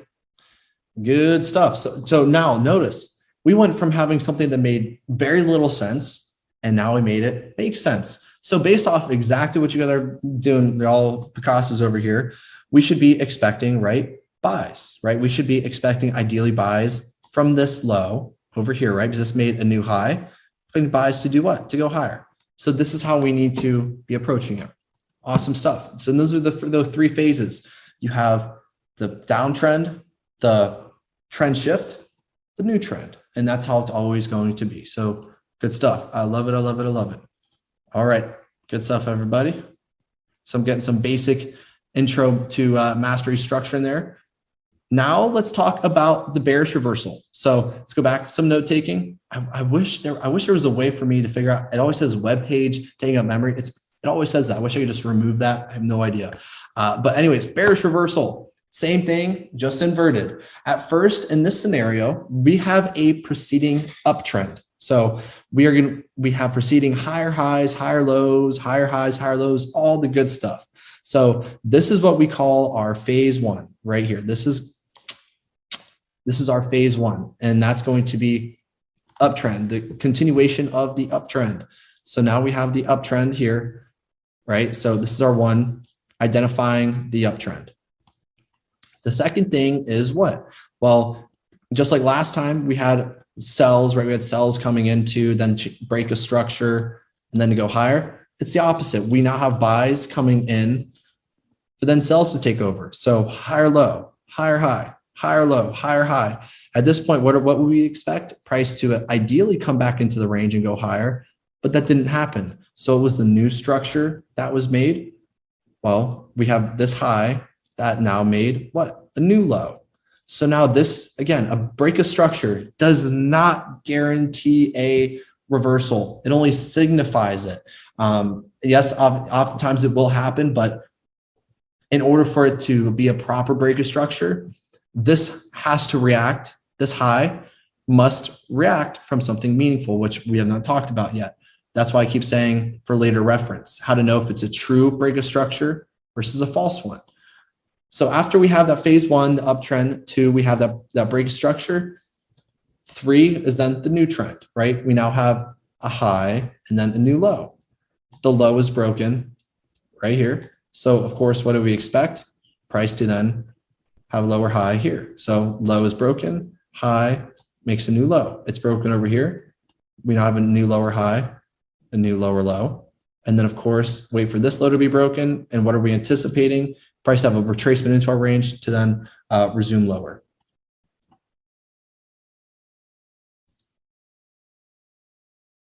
Give you all about a minute or so. Keep saying that. And remember, BOS never, ever, ever guarantees a pullback or a retracement. It does not guarantee it. It signifies it, but never guarantees it.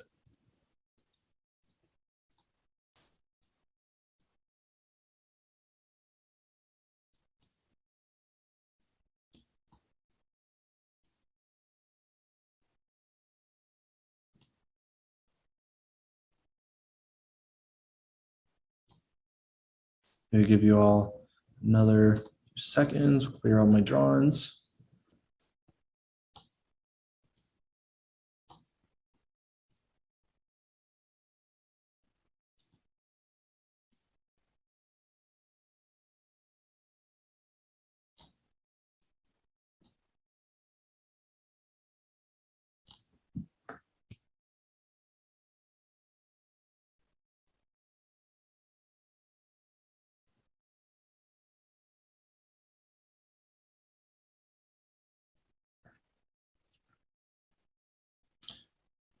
Mercedes, I don't want you to unmute your mic right now, girl, but you don't got to be on this. You driving, girl. What you crazy?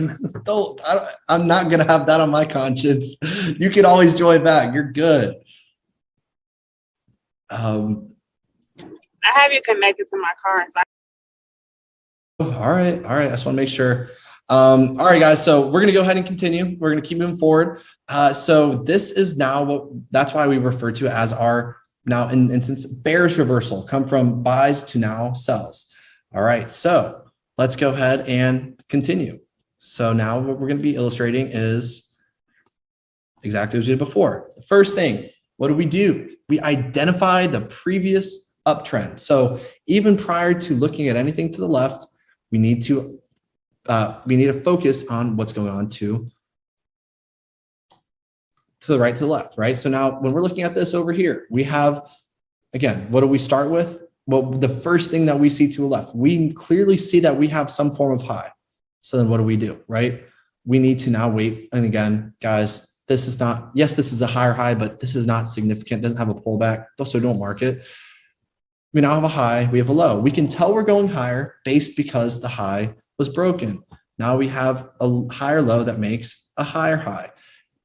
All right, so now we have high, higher low. We now have a higher high because it has a pullback of several candles, right? Now we wait for this high to be broken. After it's broken, great. Where's the higher low? It's going to be right here because this was that lowest point within our small pullback that then makes a higher high. So we have a higher low. We then have a higher high, right? Now guess what? We're still in our trading range. What are we expecting? Great, yay. Pull back to then do what? Go higher. Now, again, this is not a pullback. This is literally 2 candles. That is not a pullback, right? We need to see several candles, 5, 6, 7+ candles. So where do we see as the next noticeable pullback? Well, all right here. So now what do we see? Again, why am I not marking this? Because again, we know it's going up at this point. So does this follow that continuation pattern? No, it does not follow it. So what are we going to do? Make it look like the right one. So rather than getting tricked here, beautiful, back in line, focus on that. Now what's our last structure? We have now this higher low, and now we have this higher high. Again, make it make sense. Don't mark, just make it look like a continuation pattern and you'll get the hang of it so fast. So that's not right, but this is right here. So now ideally, we would be expecting what? Price to come here and go higher. We should all be agreeing with that based off at this moment in time. However, again, what ends up happening is not that. So what do we see? We have an instant break of structure. So we know that that is not right or valid. So now we have a break of structure. What do we do at this point in time? Well, our now phase has now ended.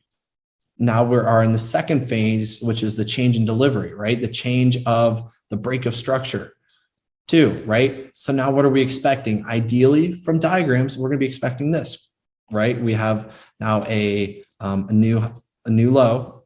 We're not looking to buy anymore. So we expect now some form of lower high, lower low, lower high, lower low. This is kind of what we're going to be expecting. So now we just have to wait for price to show us that and then make it make sense.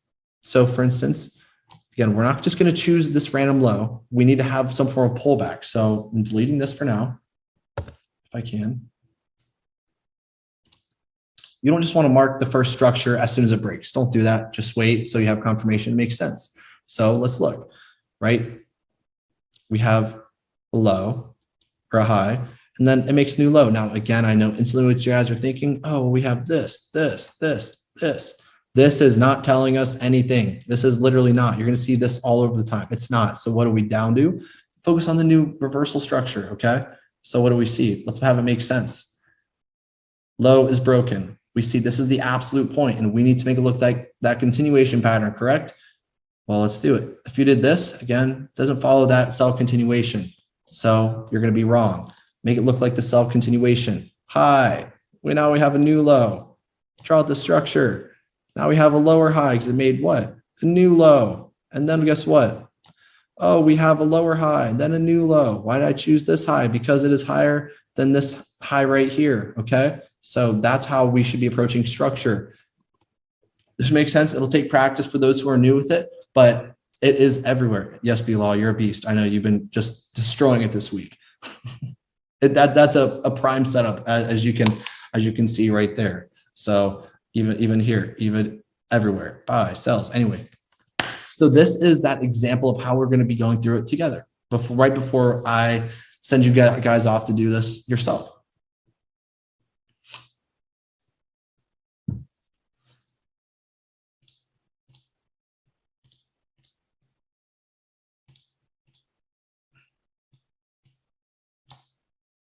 All right, we should all, it should be making sense. I know, again, guys, I'm going to say this again, this should be like a basic review. Now, I know this bootcamp, especially, I have a handful of new types of traders. They've never heard of SMC. So like, again, thank you guys for being patient for those who are more experienced. But regardless, day one, whether it takes a little longer, so be it, because day two should be brand new to everyone. And that's what I'm most excited for. The structure used to be my favorite. Now it's definitely not my favorite thing to teach. So trying to make it as much as possible. Again, always have your questions right next to you so you can write down questions, maybe, how to choose the right structure, this one versus that one, whatever you have, make sure you write it. And then you can always refer to them and ask. Be organized with your questions, because you're going to, for those especially who are new, you're going to have questions. That's totally, that's anticipated. And I'm going to be giving all of you guys the answers. So we should be good on with this. What I want to do now is let's continue. All right, guys, let's review. Gotta have a foundation right for anything else. You got it, dude. You freaking got it. All right, let's review this together. Do you guys want to, I'm gonna give you guys a chance. Let's see if you guys are possibly ready to do this. So I'm gonna go ahead and give you guys some time to do this. Only don't drag the lines. Don't make it look like the structure. Use lines or circles to identify the highs and the lows. So go ahead and everyone at first, only do the first thing. Only identify the uptrend. Do that for me, please.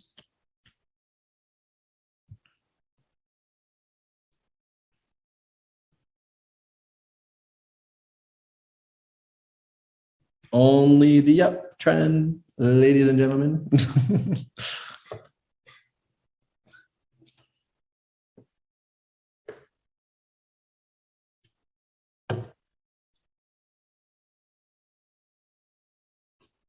All right, good stuff, good stuff, good stuff. All right, so this one should be pretty clear. Now, based off of this, I feel like some of you guys are just drawing extra, just to make it look a little bit more creative. Based off of this, we're looking right here. We have, right, yes, of course, here we have a low, we have a high, right? This is not a pullback, it's 3 candles. We have now a new low, and then guess what? We now have a new high. Now this, based off of this time frame, we have a few candle pullback.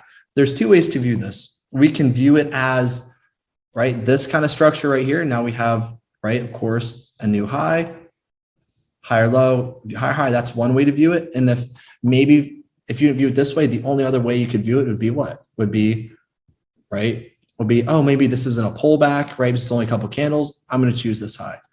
Both ways are correct, newsflash. And there's opportunities for you to capitalize on both. So let's say that You identified it the first way.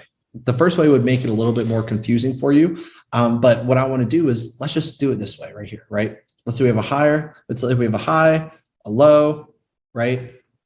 And then we have what? A higher high. Let's just say we're looking at it like this. So what happens? Identify the previous uptrend. Great. Now what I want you guys to do is do the second part of it based off of this scenario. So if this is what it looked like, now do the phase 2 and 3. Do the break of structure and the new trend. I remember the rules we have because it could get a little tricky.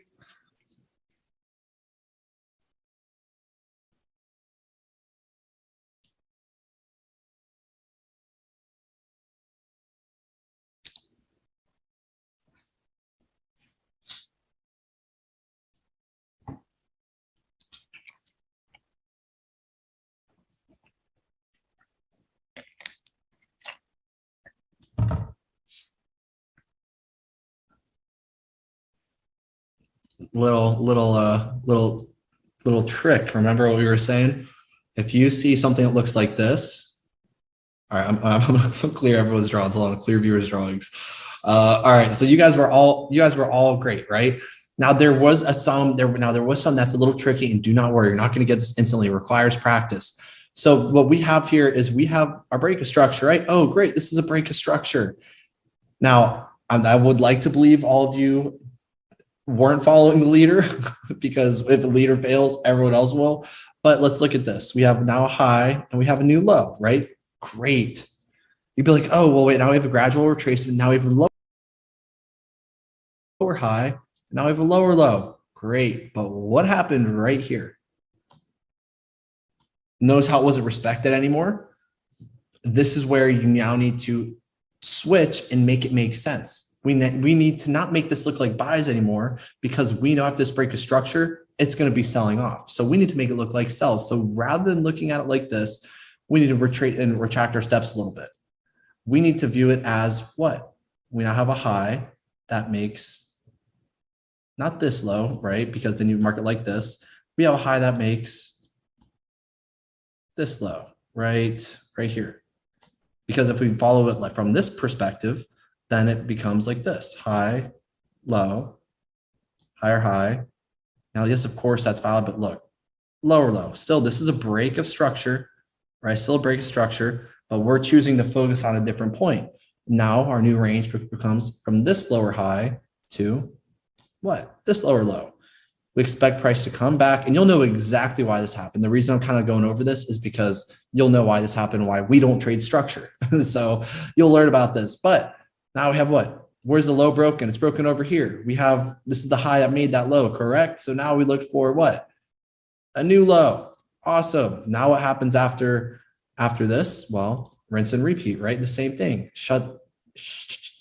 Gas, right? Daryl, that's funny. That is funny. All right. So now we have a lower high. We have a lower low. What do we expect now? Price to do what? Come back into the range and then do what? Make a new low. Great. Now we have a new low, right?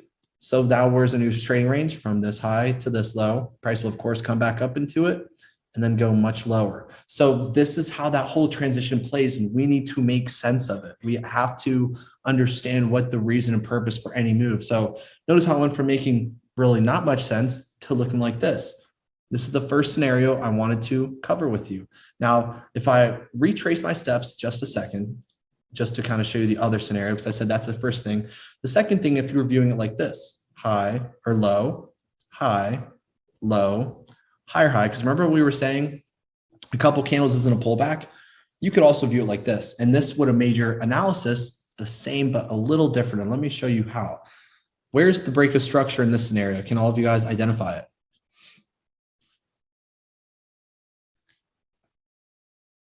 Right? It would be, I got my box drawn up here. Let me move this. But yeah, it would be right here, right? And notice how this would make it a little different. Now what I want you guys to do is now analyze that new structure. So if this is the break of structure here, where's now the new continuation?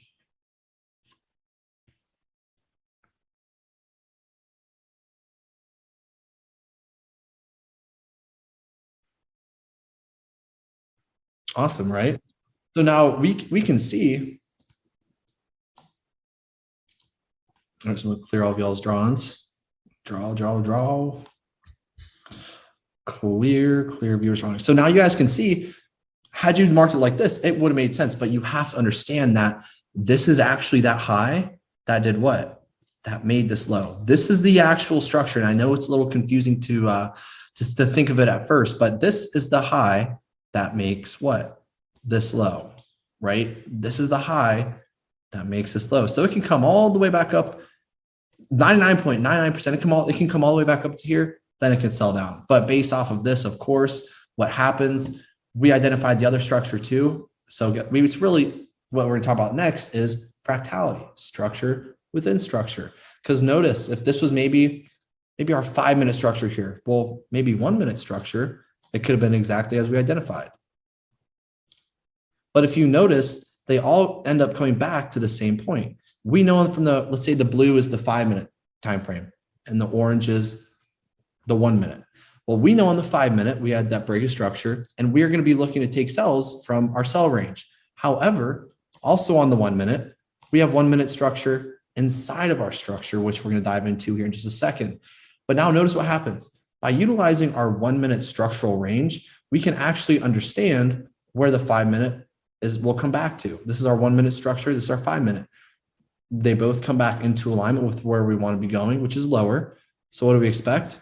Price to then just continue lower from here. And this is where we're going to explore fractality here in the next few minutes. But yeah, regardless of how you mark that structure, you should still be getting the same move. It's just a matter of getting in sooner with less confirmation or getting in later with a little bit more confirmation, but still catching the overall move. So good stuff.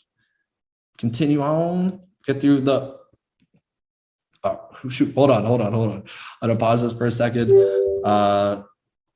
Clear this off. Let me see. 1 second, y'all. I'm just gonna add a new page real quick because the transition messed up right here. Control copy. All right, so now I want to ask you guys for this next page. This is where it's going to get a little tricky, and I want you guys to identify pretty much exactly what we just did, but on your own. So ready for it? Ready to see what we can do? I think you guys are. All right. So let's view here. Now it's your turn. Now what I want you guys to do is do exactly what we just did. So first of all, I want you guys to identify the previous uptrend. Everyone do it together.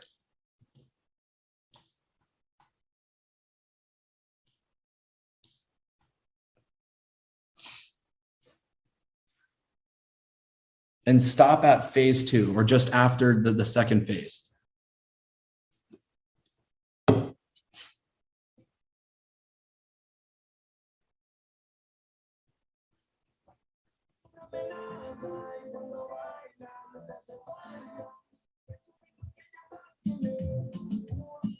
All right.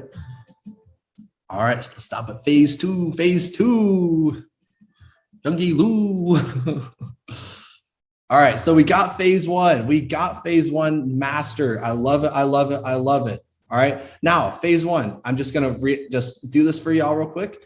Great. So we identified this, and then this, right? This point right here was our break of structure, which tells us we're no longer looking for buys. Correct? You guys are absolutely right. Now, go ahead and finish it off. Finish off the last remaining phase.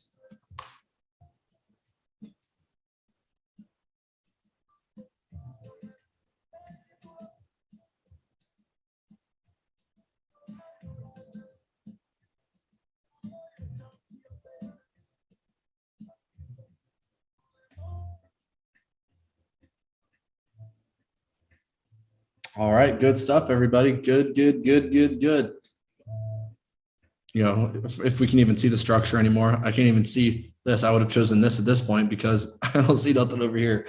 But awesome. All right, everybody. So let's see how you did.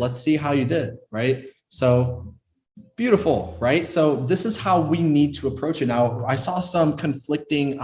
Everyone was generally right, but remember, we focus on where the logical, the moves that make sense are. So we have a high, we have a low. The high is broken, so this becomes the low. That makes a new high. We got that.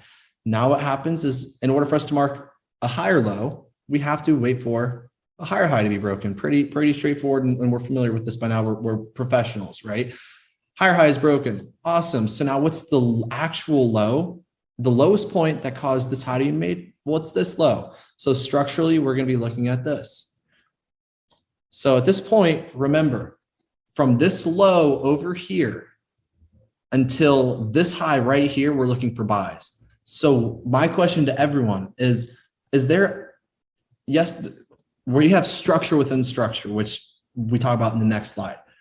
However, based off of this, we're not going to be looking at any of this. This has no relevance to what we're looking at right here, right? At this moment in time, it doesn't, at least. So for that reason, where's the break of structure? Well, at this low. So again, this is the BOS. Where does the structure shift? This is that phase one right here. Our phase two, AKA our golden phase, is going to be right here. All right, this is that golden phase, or phase two, which then we're going to be expecting the whole transition period to be happening. So then we have our break of structure. We now have a high with what? A new low. So this becomes our new low. And what do we expect? Price to have some form of pullback before making a new low. This low is broken. So what do we expect or identify? The absolute highest point. Now, this is the highest point that made a retracement into the range, correct? But now again, we're not, I don't know if some of you guys may have illustrated this or this. Always identify the highest point. Always, always, always. So this is the highest point. What happens? New lows made. Beautiful. So this becomes our new range. What do we expect? Price to come back into our range and then continue lower.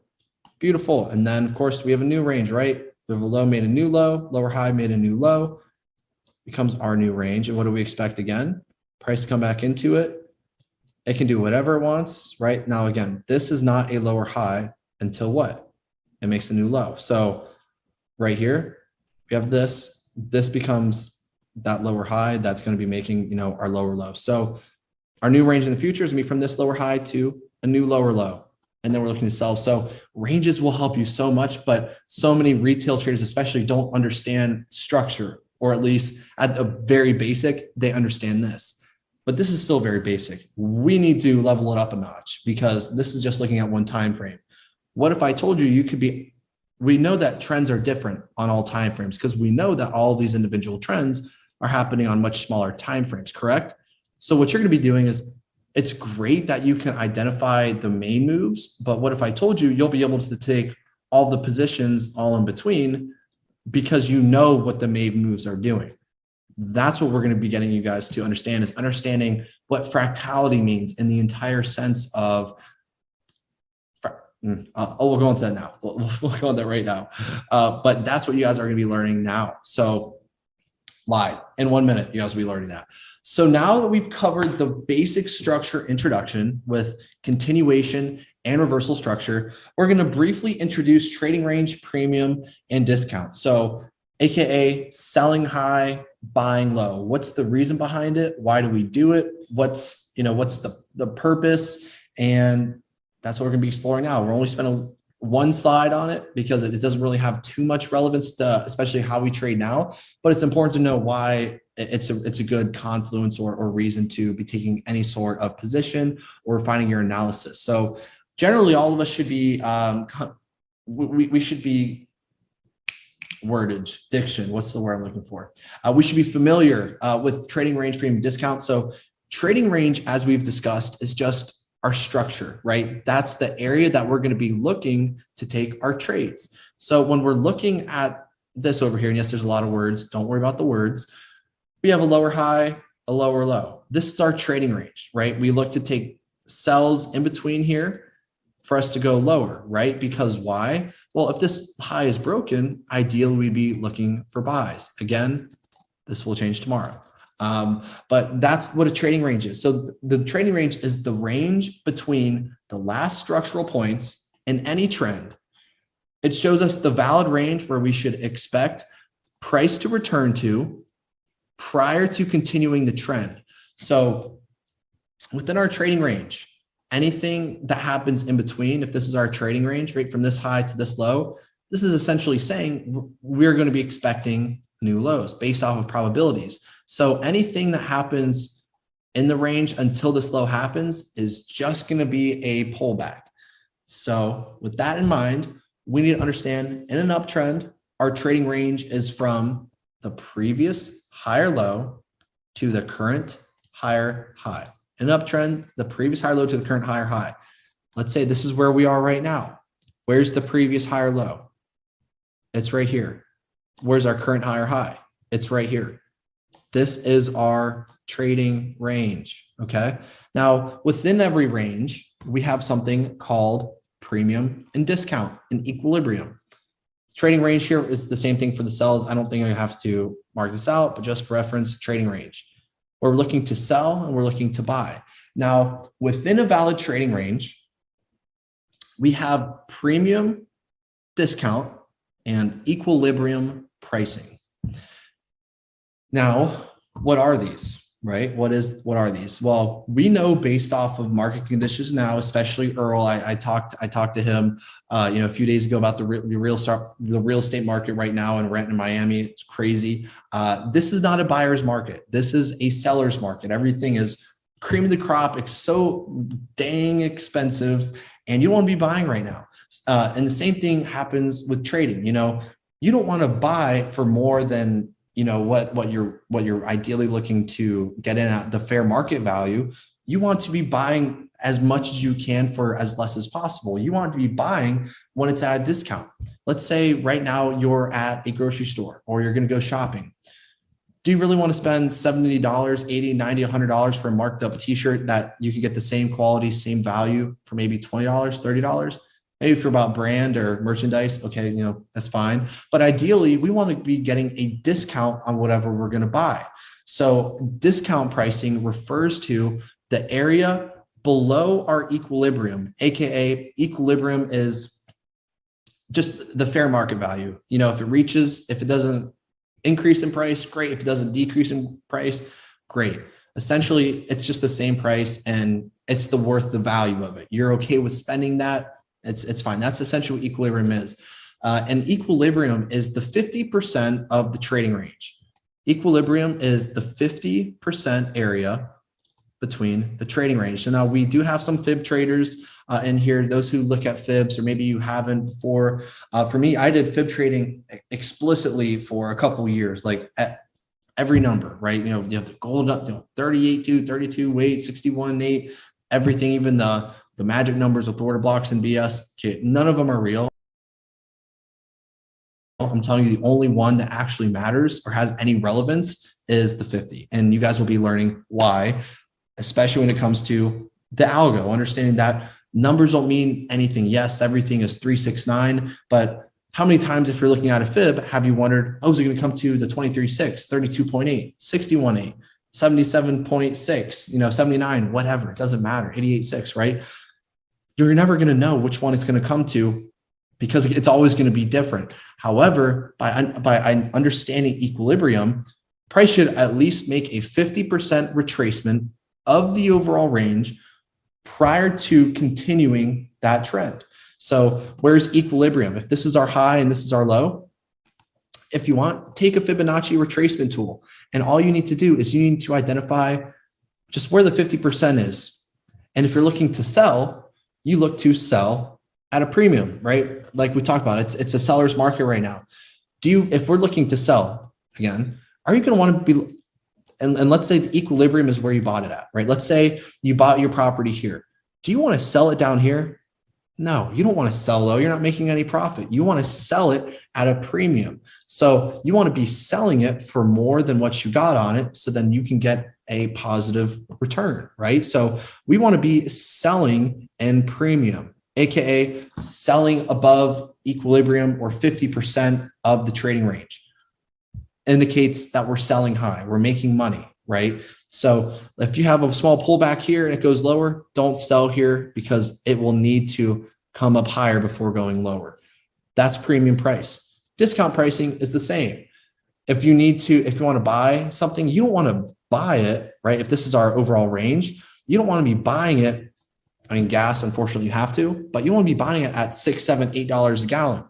No, you would ideally like to buy it when it was $1.69, $1.70, $2, $3, right? That's where you want to buy it. And that's going to be in our discount. So you want to be buying low, which is below 50%. So our premium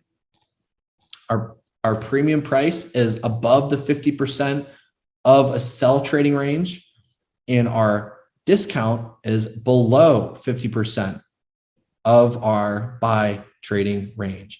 And all that we really care about that must always happen is before considering taking position, price should ideally return to equilibrium before resuming a trend. This is what should generally happen.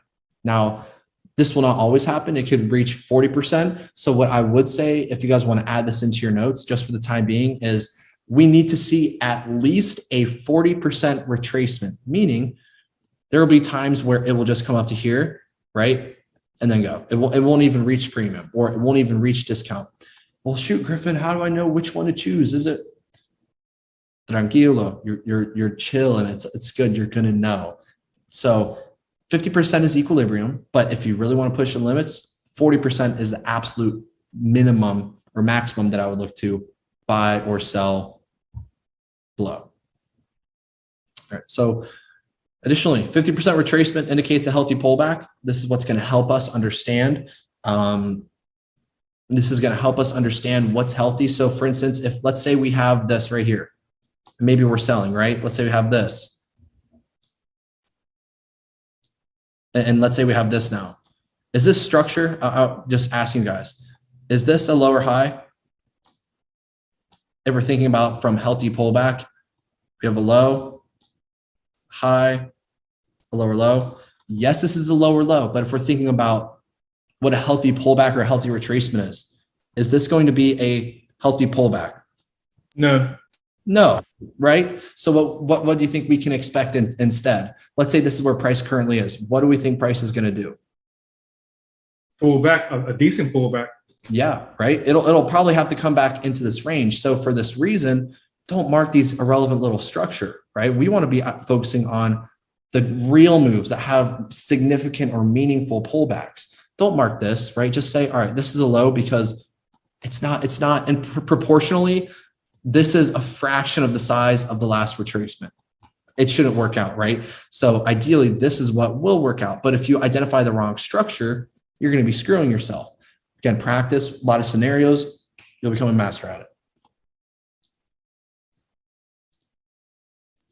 All right, a little bit longer. I'm assuming we'll have homework after this, huh? Oh, yes.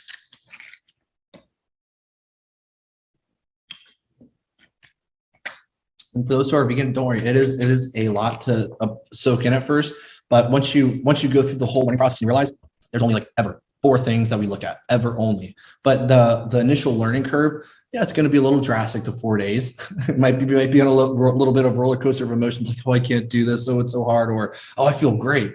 And then one way or another, you're going to be rudely awakened. Like, oh, wow, this is a lot easier than I was making out to be. Or you're going to be like, oh, wow, this is rocket science. But regardless, the total epiphany you're going to be gaining at the end of the 4 days is, okay, this is actually very easy. Like it becomes easy because you know all the hard stuff, and then you can focus on what matters. Right. So we're good on this slide. We're good. We're Gucci. We're ready to continue. So now, as we've illustrated, I'm going to be going over just a little intro to reversals and waves, which is finally after structure, which is the most excruciating section. We get into the fun stuff. Some of the things that we utilize every single day, all the time. What I'm trying to illustrate here is I'm showing you how reversals and waves work within one another. So reversals and waves, right? A reversal is mainly characterized by a break of market structure, aka a BOS, of our last major swing point. Fancy words, don't worry about that. But again, all we're trying to show you is the whole transition between buys and sells here. So of course, like remember, think about that bell curve that we have, right? We have a curve, curve. Well, what's happening in between all of these curves? price has to give some form of structural shift on our lower time frame. So of course, again, illustrating this, we have a low, lower high, identify the lower highs that break the lows, identify the high breaks the lows. Great. What happens? This high is not respecting, it doesn't make a lower low. That's break structure, right? So what are we assuming at this point in time? Price to transition and shift. So what's it doing? It's going to be making new structure. Then we have what? Our phase 1, 2, and 3. Here's 1, here's 2, right here, 2, and then here's 3, the markup, right? And then guess what? This is just going to repeat at one point. So now we're looking for buys. Great, great, great. Now what happens is we're then going to be switching back to sells. Now I know this is a little distracting, or maybe it's just me, my OCD. Where's this right here? Delete. All right, so even right here, we have the same thing over here. We have our 1, the previous uptrend. Where's the 2, the break of structure, which is right here, right? This is our 2. And where's the 3 is the new trend, lower high, right? Low, lower high, lower low, lower high, lower low, lower high. Here's a new low. So we mark this high, new low, mark this high, new low, mark this high, new low. What happens here? Break of structure. This is a new shift, right? So we can be looking for buys. But guess what? All of this is happening on smaller time frames. You can be catching all these individual moves, but then this to be based off of a higher time frame narrative. So understanding how we're always going to be transitioning. This is just showing you the flow of how positions are being accumulated and distributed, the markup, the markdown, showing you what types of traders are in control in the market. So in a bullish market, the most recent higher low needs to be broken to consider a reversal. Higher low is broken, consider a reversal. In a bearish market, current lower high needs to be broken to consider a reversal. Lower high is broken, consider a reversal. Now, this is just a trade. You're going to trade all this, then switch trade here. This is all going to be transpiring within something else on a larger time frame. And this is where we're going to get into the market fractality section of understanding. Because if I were to ask you guys this right here, yes, we have all these individual trends, but now if you could identify the main trend, how would you guys illustrate that? Meaning we see all the individual pullbacks, but what is all this making structural wise on a higher time frame? That may be a little advanced, but if someone can answer it, let's see.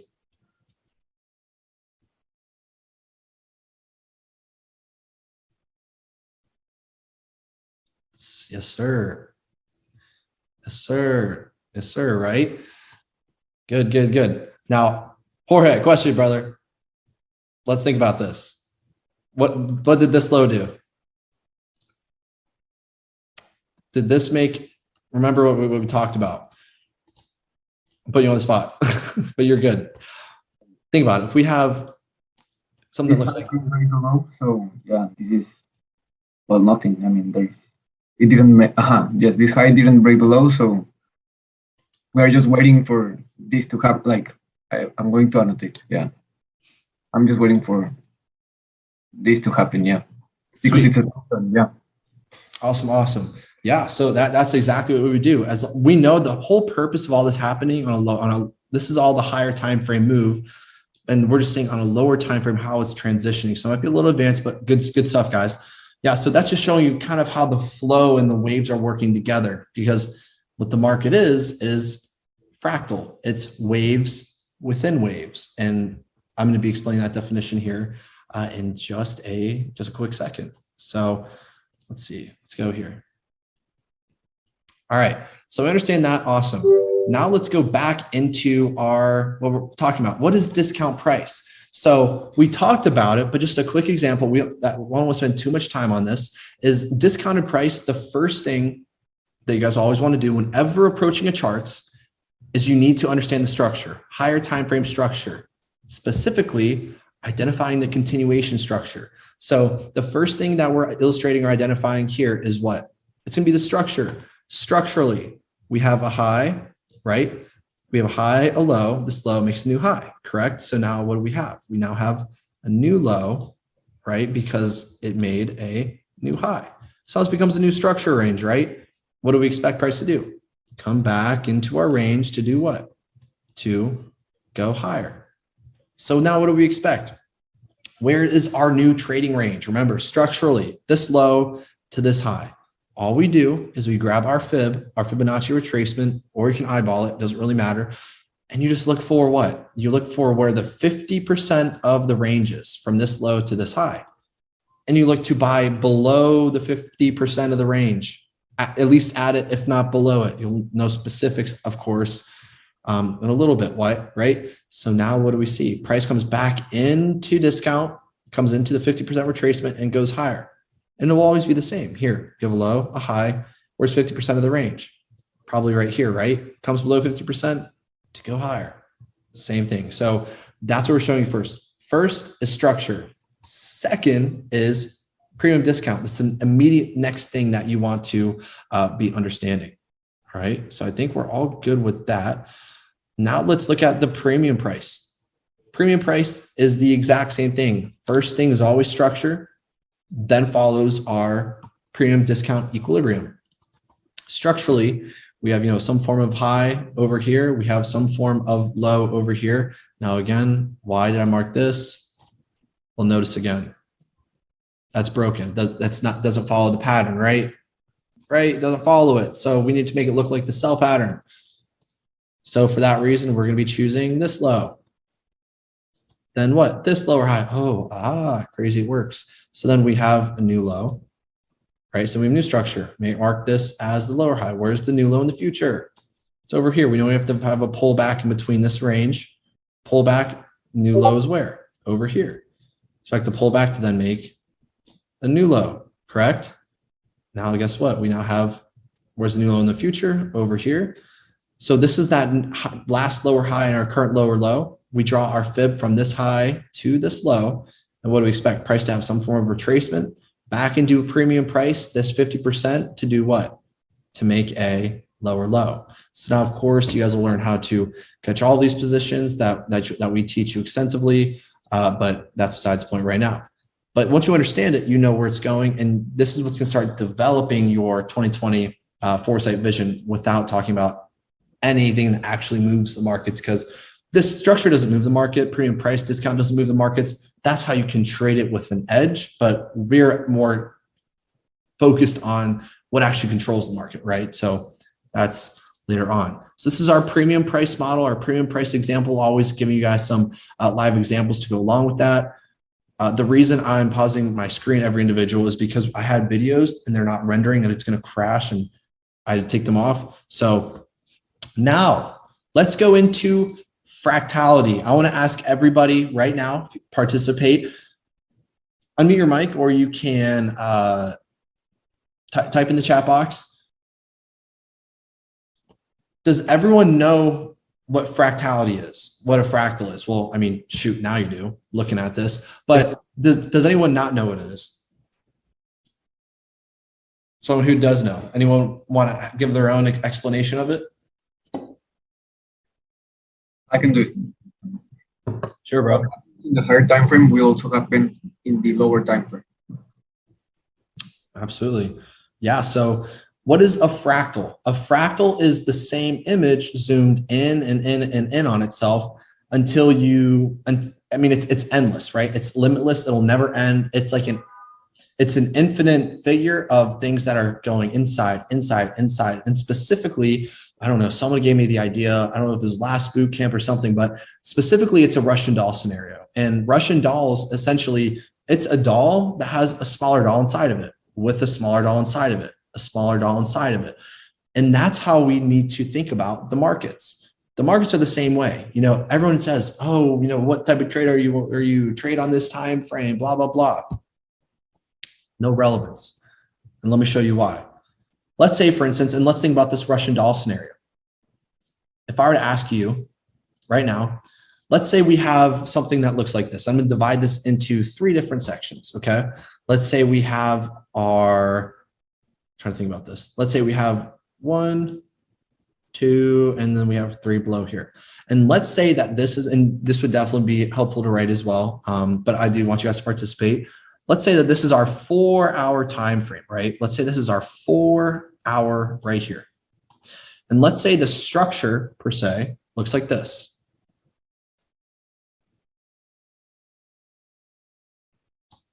Let's say this is our last lower high and we have our lower low here. We know that this is one leg, but what I'm trying to emphasize is that within this one leg here, right? Within this one leg here, what do we think is going to be happening inside of this on, let's say, maybe the 1 hour? It doesn't matter. Again, time frames don't matter, but I'm trying to illustrate what do we think within here? Okay, shoot, Oliver, I didn't even say you drew that, but yeah, exactly, right? So let's say this is the 1 hour now. Well, within this on the 1 hour, it's going to be looking like this. It's going to be creating waves within one wave. So now let me illustrate it over here again. If this is the 4-hour trend right here, if this is that 4-hour trend per se, and this is what we're looking at, well, within this 4-hour trend, we're going to have more waves within waves. So now, again, looking at this, we have our 4-hour trend here, higher time frame, higher time frame, higher time frame, higher time frame, right? Well, in between this trend, we're going to have a smaller structure because structure is always making structure. Structure on lower time frames is building higher time frame structure. So now we're going to have this, right? All within this. So all these red individual lower highs and lower lows, they're making it look like just one stagnant lower high and lower low on one time frame. So we need to think about a whole bunch of individual structural points are making one. So the next thing I'm going to ask you guys is, now let's say within a leg, we then have more structure. So if this is the 1 hour, let's say now we're going to go down to the 5 minute. Let's say now we have the 5 minute. On the 5 minute, let's think about this. Where is the last leg? Remember, it's a fractal, right? The same thing zoomed in and then in, right? So now what we're going to be focusing in on is this. What do we think is going to be happening within here? What do we think on the 5 minute? What do we think is going to be happening? The same wave pattern. The same thing, right? So we need to think about it like that. So this is that higher time frame again. If we have that red right here, we have the red. I'm illustrating it from right here, just for those who want to know. Within each individual red, we are going to have what on the 5 minute, exactly as Antoine illustrated. We're going to be having all individual lower highs and lower lows on the red. So this is how we need to understand fractality. And this is kind of where breaks of structure and everything kind of start to come into play. Because within every single red, guess what we have? We're going to have all of the pink. And then guess what? What happens, right? Think about it. Remember those circles that we were just talking about, or the bell curves about how structure is working? Structure is always happening. It's happening continuously, simultaneously, all the time, building new structure. So this is where we care about, structure, and it becomes very important for us in analyzing, what's happening on all time frames. And once you understand how all the time frames are working together, you then know what's going to happen where and how it's going to be utilizing itself in order to get there. So then it's like this. Let's say this is the 5 minute now. Well, guess what? Within this 5 minute structure, right, from this lower high to this lower low, what's there going to be? There's going to be even more structure on the 2 minute. So this is what a fractal is. And that should definitely give you guys a better idea of what's happening. But what we need to think about is this pink right here is what? This pink, all these individual pink retracements are forming the red, right? They're forming the red. And then this red right here is forming what? It's forming the black. And usually I put this together all in one picture or one scenario. But if I had to make it a little easier, this is what it's going to be looking like.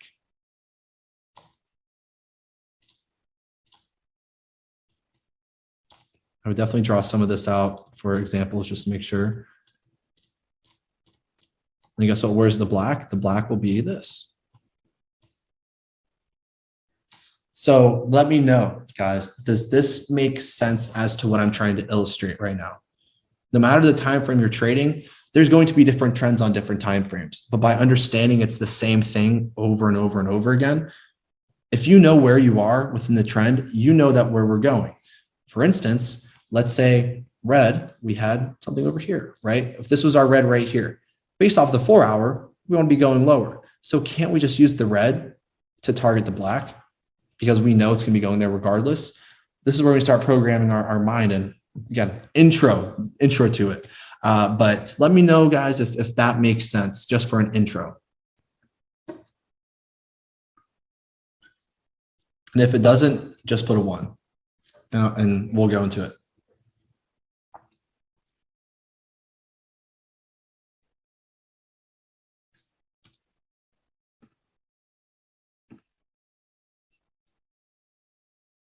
All right, good, cool. And yeah, we're gonna have a break here in just a second. So sweet, I'll make sure that makes sense to everyone. Just want to check when the next thing is, when the next break is. Give me a second, y'all. All right, well, question, would you guys rather have a break right now or wait 20 minutes, 15 minutes? 1 for now, 2 for 15 minutes. Everyone's typing in the chat. 1 for now, 2 for 15 minutes. All right, Antoine, if you want to go to the bathroom, go for it. We're gonna keep going, and then our moderator will watch you. Antoine, yeah, take one for the team, right? We gotta get through this. Yeah. Yes, go for it. That's fine. So now market fractality and wave theory. This is exactly what we're trying to get into in a little bit. A little bit of an advanced introduction to it, but this is now how we need to be viewing the charts. The market is fractal by nature. So reiterating or referencing that Russian doll, and the first thing, we need to understand structure, waves. The market is just waves within waves within waves. If you identify what wave you're in, maybe it's a smaller wave of a larger wave, you know where price is going to go, how it's going to get there. And you're really becoming a true smart trader by utilizing the lower time frames to get in on or to target the higher time frames. Because if you know where a higher time frame is going structurally, as we've talked about, let's say on the 4 hour, if we know that the 4 hour is selling down, and let's say for whatever reason we have our confirmations, and let's say it's already in premium, right? And we know if this is the 4 hour structure, maybe it's even the 20-minute structure, doesn't matter, right? The time frame is irrelevant, doesn't matter. But let's say within here, right? We know what's the goal. We want to be going lower. Well, what's happening in here is what? Well, all this is happening. Then guess what happens? What does that break of structure tell us? Break of structure tells us that we're going to be potentially reversing. Well, guess what? If we have a break of structure on a lower time frame and we're aligned with the higher time frame, being smart, we can most likely anticipate what? We're now resuming on the higher time frame to go lower. And then guess what? It's rinse and repeat. Lower time frame structure, lower time frame waves is going, what is all these individual retracements and pullbacks forming? Well, this is going to be forming the higher time frame that's going to come, but all the red needs to happen prior to forming the black. So this is everything we need to know. It's waves within waves, trading the lower time frames to target the higher time frames. Now, it doesn't matter. When I say lower time frames, I'm not referring 1 minute, 2 minute. If you're trading the monthly time frame as your higher time frame, your lower time frame could be the 4 hour, like or the daily. You know, it doesn't matter. It's just you have a high time frame and a lower one. That's it. So let's say for a better example, let's say that when we're looking at this chart over here, right? Let's say, for example, 0 to 1 is our higher time frame structure. We have our 0 right over here, and then we have our 1. If this is our higher time, we have 0 to 1. Well, in order for it to get there on a lower time frame, as we just talked about, what does it need to do? It needs to have individual higher highs and higher lows. Now, again, what's going to happen is you'd be like, oh, this is a break of structure. This is true. But at the same time, just because it breaks structure doesn't mean it's going to reverse. Notice the higher time frame is still buys. So we can just do what? Wait for structure to align, right? Let's say after we have a break of structure here on the lower time frame, we know that we're going to be targeting a higher time frame, right? So guess what? Break of structure, come back to equilibrium. We can be getting in here because what's this doing? It's going to be forcing buys. We know that we're going to be going higher. So all that we're doing is by being able to identify the higher time frame structure, it's going to enable us to utilize the lower time frames to maximize the reward that we're going to be getting. So this is what we need to understand. And especially is the time frame you're trading, it doesn't matter. This will never change, always be the same. The markets are just candles within candles, within candles, within candles. If you can make sense of those candles, then you know where price is going to be going. And that's how you need to approach it. I mean, even hypothetically, we had this over here. Let's just hypothetically say, right, that this is a bearish break of structure, right? Let's say that we have a bearish break of structure right here. And let's say our, the new structure was from this high to this low. Great, we know that. We know that, guess what? We're going to be looking to sell. But how can we become even more advanced with this? Well, where's the internal structure? Where's the next lower time frame structure? Well, we see something that looks like this: low, lower high, lower low, lower high, lower low, right? So based off of these two time frames, we have two structural things. We can either at this moment, right? Aren't we bearish from this lower high to this lower low on a smaller time frame? We know that we can be taking sells within here. At the same time, if that doesn't work out, we know that sells price could come up higher. As long as it doesn't break this high, we're still looking to sell. So we could be looking to take a sell from here to go lower. And then guess what? This lower time frame structure, what ends up happening? We now have a new high and a new low. So guess what? We can be looking for more sells within here to go down, more sells within here to be going down. And how do we know we can sell? Because what are we doing on a higher time frame? We're selling, and we're utilizing the lower time frames because it's stipulating the higher time frame move that's going to be happening. So price doesn't know time, and time doesn't know price.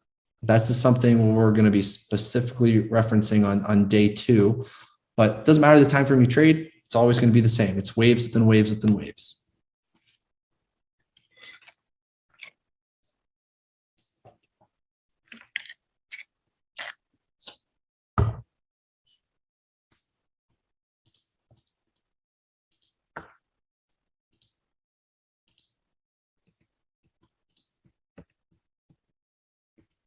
Dang. Well, that next slide. Yeah, guys, I'm gonna, let's see. I'm trying to look at this for a second. Yeah, I'm gonna give you guys a second just to look at that, and then 30 seconds, we're gonna go on to the next one.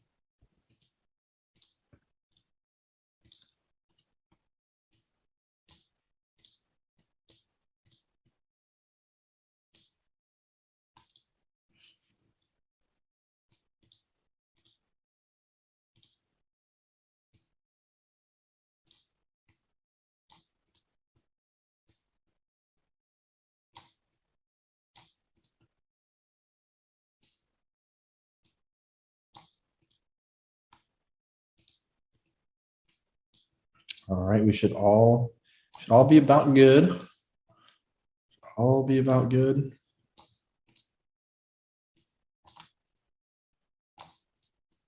All right, all right, all right. All right, so now moving on, let me move forward now. So now this is how we need to be approaching the charts, especially when it comes to having this fractal mindset, this fractal understanding of price. So now illustrating, keep moving on, moving forward. Today is a lot of definitions and examples as we mentioned. So, oops. All right, so now let's look at what we were just talking about. Right here, what do we see? What we're going to say is this is our 4-hour time frame. This is our 4-hour right here. Our 4-hour. We then have our, actually this is 1:15.5, my bad. This is our 1 hour right here. We have our 1 hour. Okay, well, 1 hour. We then have our 15-minute, and then we have our 5-minute. Okay, so what does the 1 hour structure look like? Well, we know, and the reason again, guys, that you don't want to be identifying all these individual trends is because it's just lower time frame structure. Just mark the structure only on the time frame that you're looking at that makes the most sense, because we know all the internal stuff is just going to be structured on lower time frames.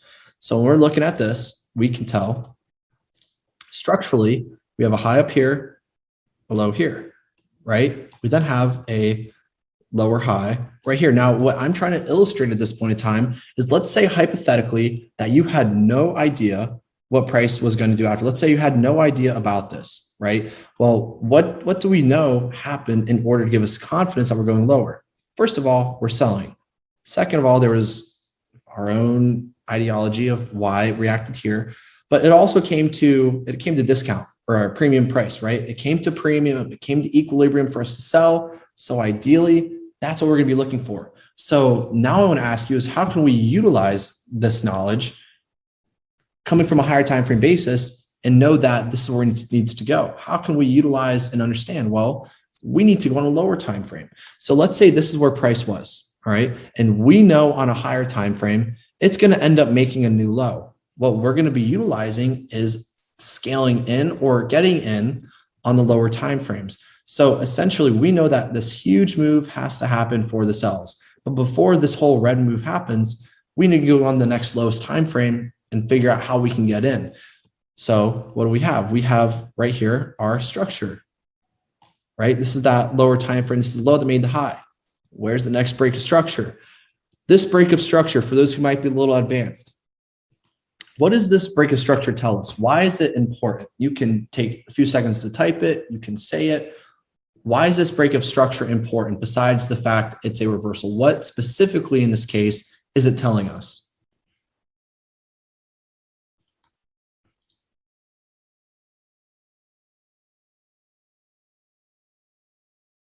All right, Oliver says pullback could be over. Momentum switch confirms high. Cool, cool.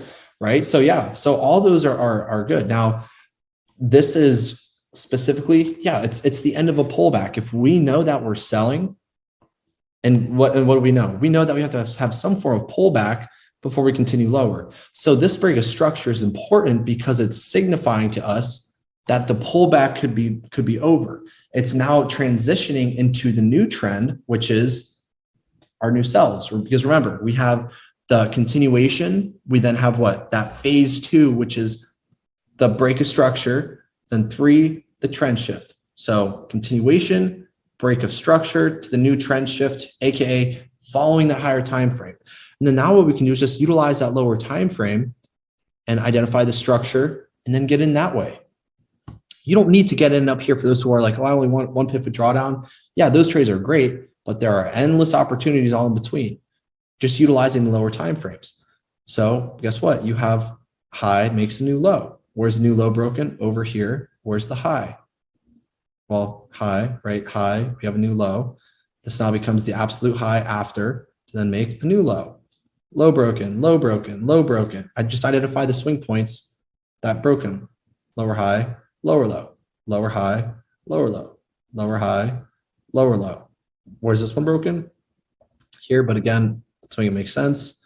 Here, where's this broken? Lower high, lower low, broken over here, lower high, lower low. So notice this is all substructure that is forming, like this is all what's going to be happening on our lower time frames, right?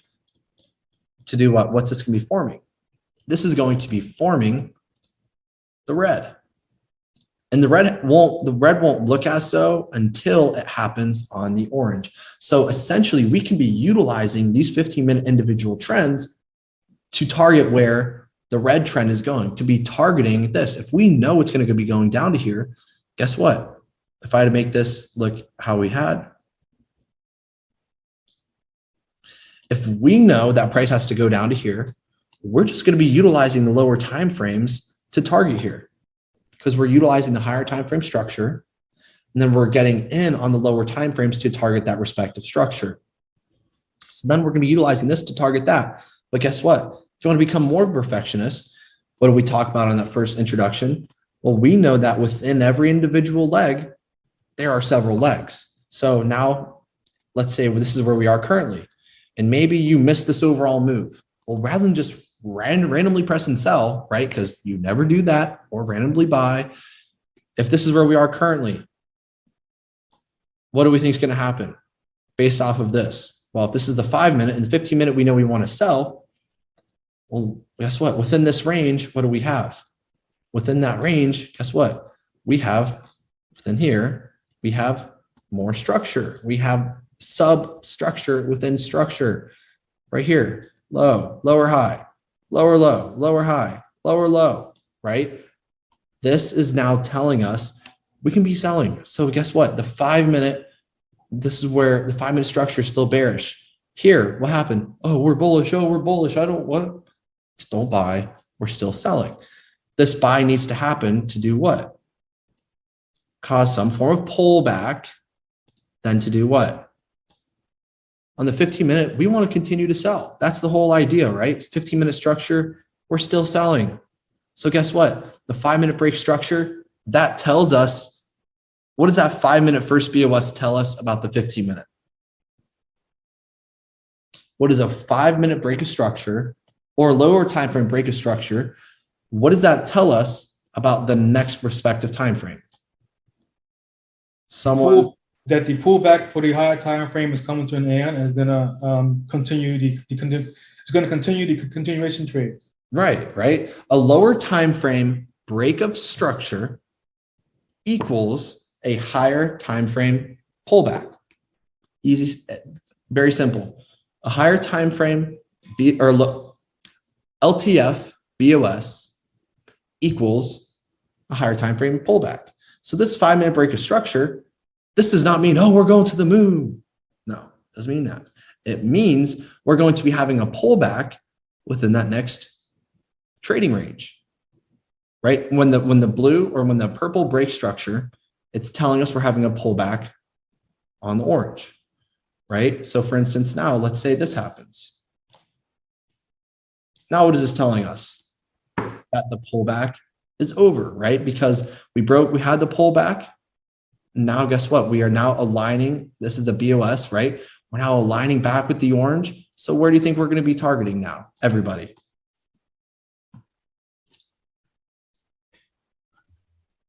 A new low. New low, right? Because this is giving us confidence that what? This will be forming on, right? This is going to form the orange. And now what I want to ask you guys is, let's say the same thing happens, but let's say maybe rather than the purple doing it, let's say that this happened. And I get very intense with structure. I'm not going to try not to spend too much time on it, but it's imperative. If you know structure, you're already the 1%, but you have to understand how to trade it, right? Because structure biases everything. So now let's say we had something that looks like this. What does this 15-minute break of structure tell us? What does this tell us now? 1 hour pullback. A 1 hour pullback. That's all it tells us. It tells us now that we're having a pullback on the 1 hour. That's all we know.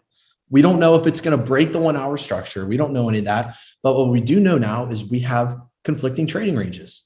We now can be looking for a 1 hour pullback, AKA if we have a break of structure here, and let's say this is where equilibrium is, rather than waiting just to sell here, what can we do?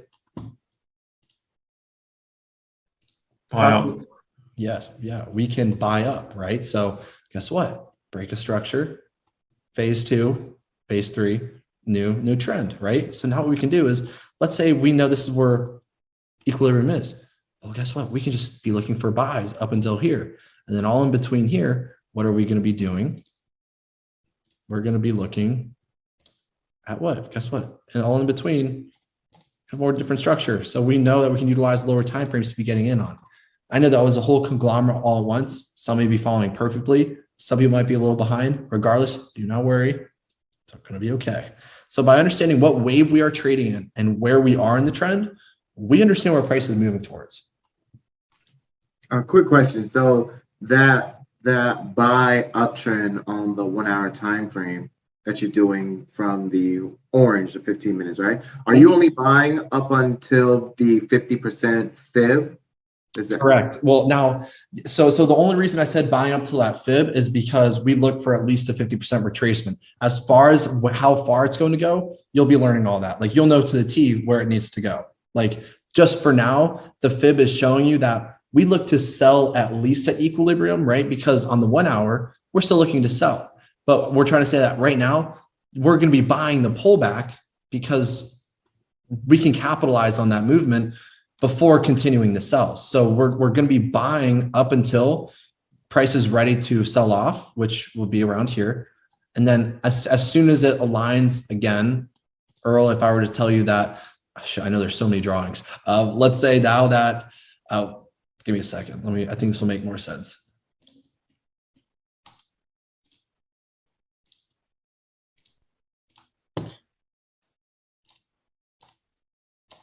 All right, so this is our 4 hour, right? We're looking to sell here. This is the higher time frame sell bias. But let's say now this is the higher time frame within here. What do we have? We know we have all this. Now, Earl specifically, what does this mean for us when we see this? And let's say this is that lower time frame.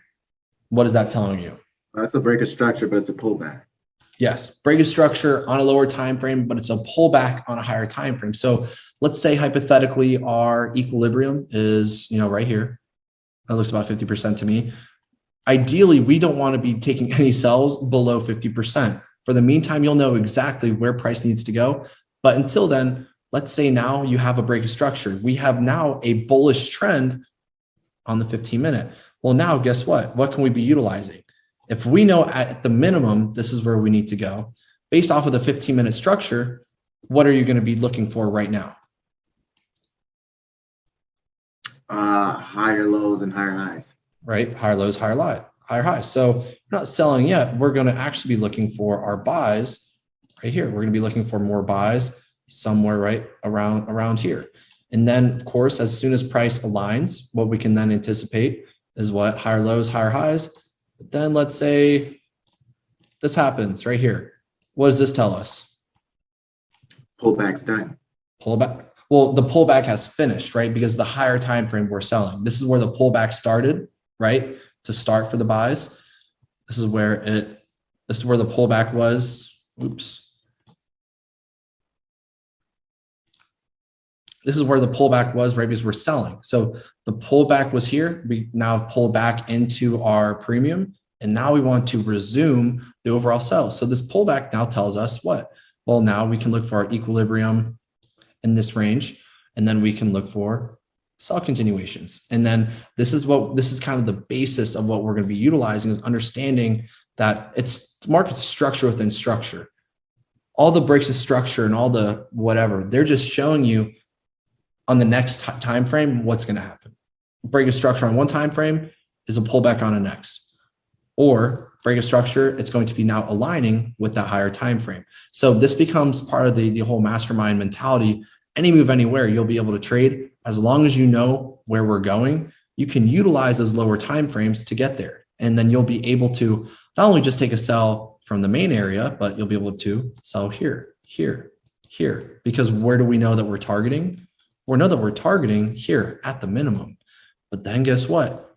There's always structure inside of structure inside of structure, right? So maybe you then have more structure. Maybe it comes all the way to here. What if this is now this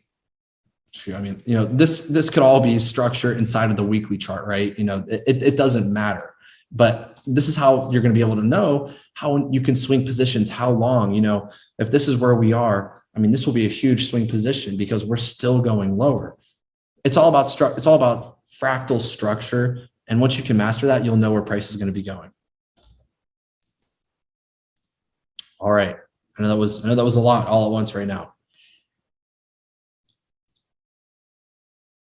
Well, I was pretty much going to go through that. So let me see, y'all. One second. Just want to see when that break is. Okay, sweet. So, yep, this is the last thing that I want to do real quick is right here. So exactly, let's do one more example, and then what we have is we're gonna have 10 more people introduce themselves, and then a break. All right. So I know we're running. Today is a long day to say the least, but let's have one more practice. And this is how I always do it, always giving you guys scenarios, because rules are really important to follow. But being able to apply those rules is more important and apply them properly. So let's say we have something that looks like this. So give me a second to draw this out for you guys.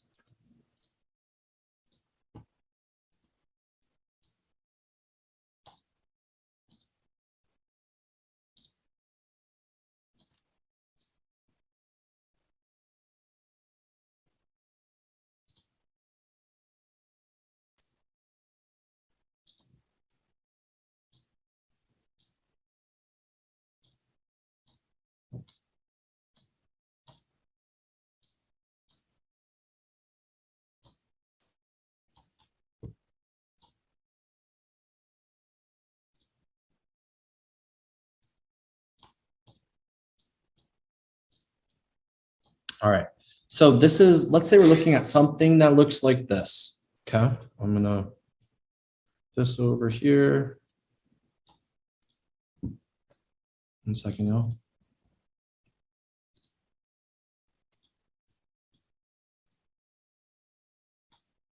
I really actually would have thought this would have moved everything faster. But yeah, here. This will be fine. I just like control shift all this. Oops, not that. Not that. Okay, well, regardless, let's look right here. This is what we're looking at. So from a higher time frame perspective, the blue, let's say the blue represents the 4 hour or the 1 hour. Honestly, it doesn't matter. So let's say the blue is the 4 hour. Where is the 4 hour structure, everybody? Can everyone go ahead and mark this 4 hour structure for me?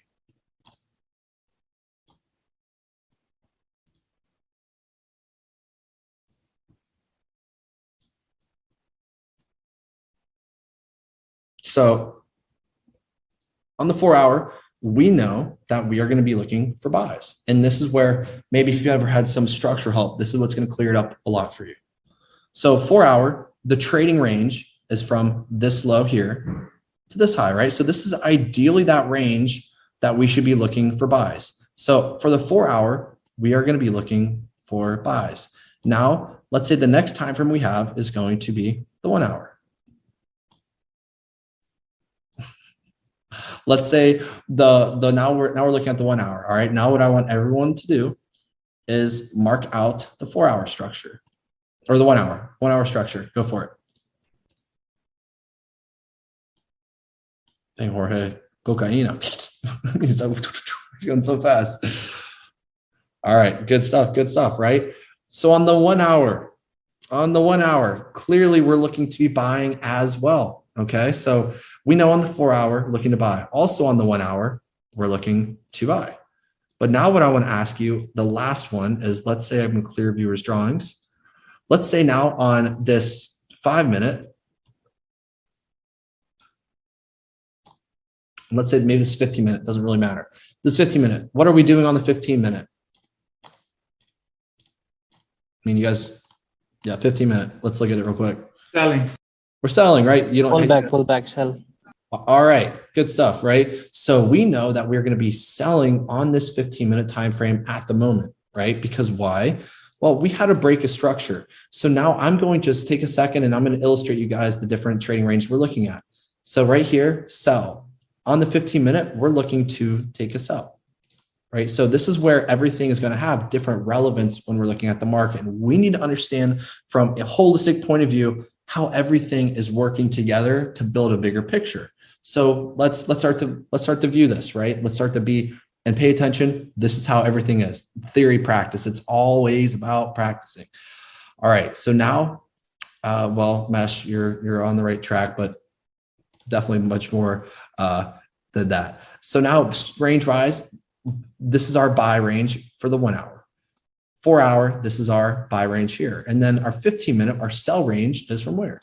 Right here. So this 15-minute break of structure, this tells us that we are having a sell, right? Like this tells us that we're having a pullback on the 1 hour. So what do you think we can do? Let's say for shits and giggles, let's just say for whatever reason, this is where we're going to be looking to buy on the 1 hour. Let's say this is where we're looking at.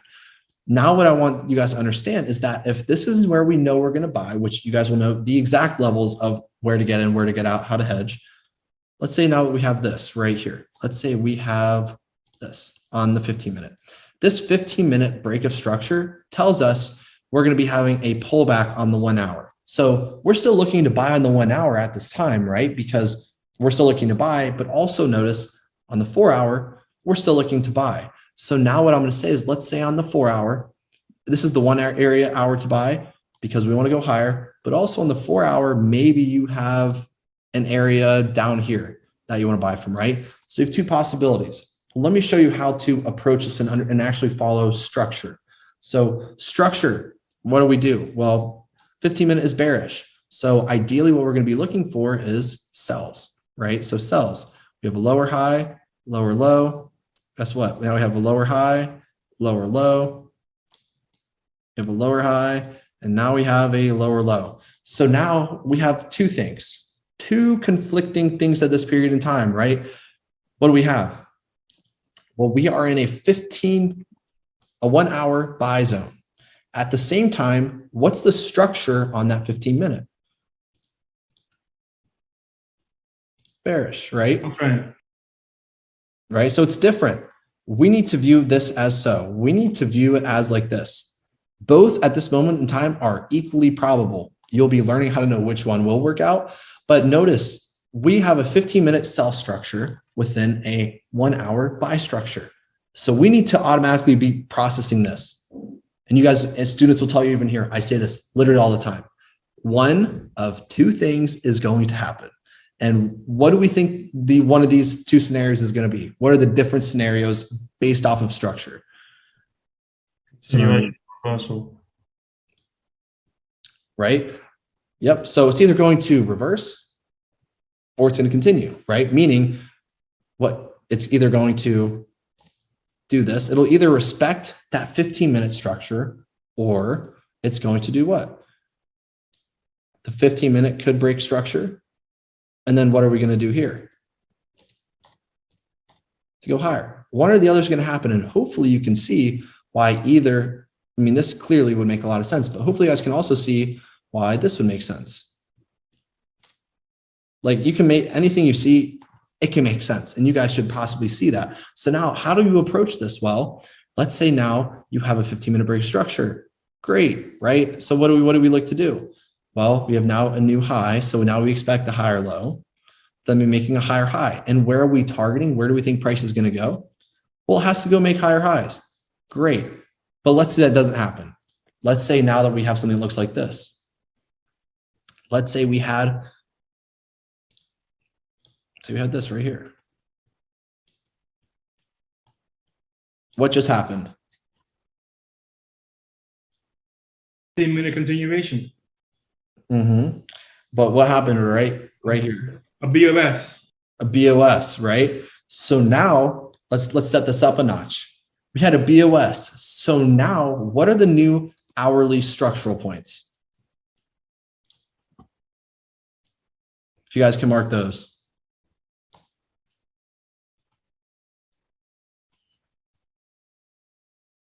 Right? It'd be from this high here. Yes, sir. Yes, sir. To this low. This is that new hour structure.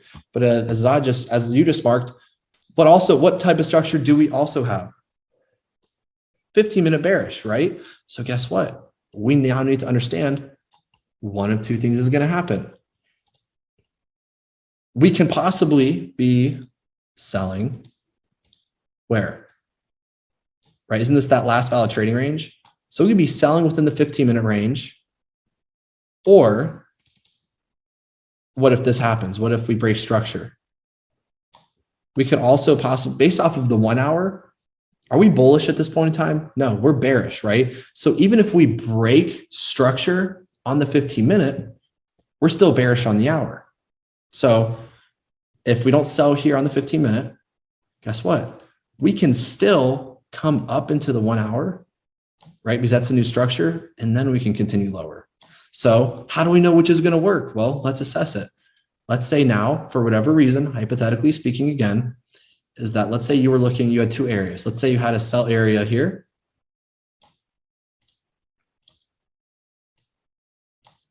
And a sell area here. Well, how do you know which one is going to work out? Well, let's think about this a little bit.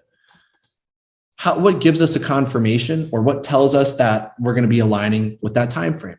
Well, we're going to need to see some lower time frame structure, right? Because it's always, the market is fractal with structure. So let's say we have this. Let's say we are looking at this right here, and our structure is this. Let's say if this is our 15-minute structure, let's say we have structure inside of it, right?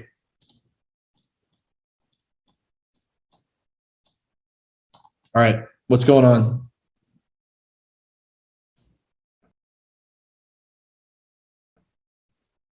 At a lower time frame, break a structure to the downside. Mm-hmm.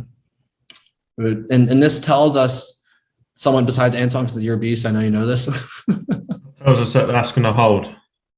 Yeah, right. It's telling us it's going to hold. So we can go ahead and actually stack our positions and target a new low, right? But now let's say that besides Anton, because you're a beast, I know you know this. Tells us that that's going to hold. Yeah, right. It's telling us it's going to hold. So we can go ahead and actually stack our positions and target a new low, right? But now let's say that weren't to happen on the different scenario. What if it just did this? Oh, we had a 15-minute break of structure, blah, blah, blah.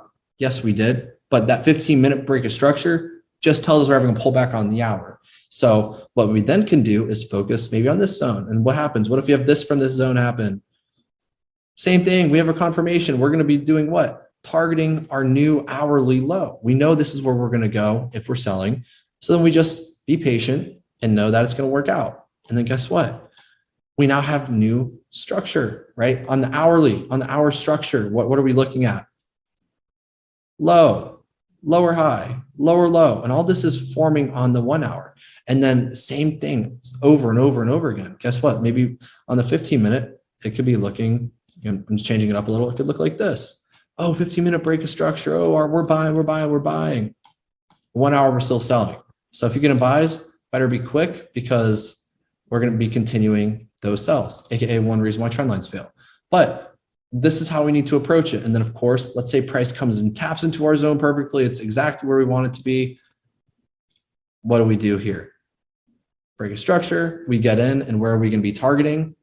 The higher time frame structure. So this is how we can start to have a whole fractal level understanding of how price is constantly transitioning and utilizing itself to get to where it needs to be. And if we can understand what we're trading in, we can trade ideally any move, any direction, as long as we know where it's going to go. So that was the kind of the whole spiel. All right. So we are good with this. I know it was a lot, everybody. I know it's a lot.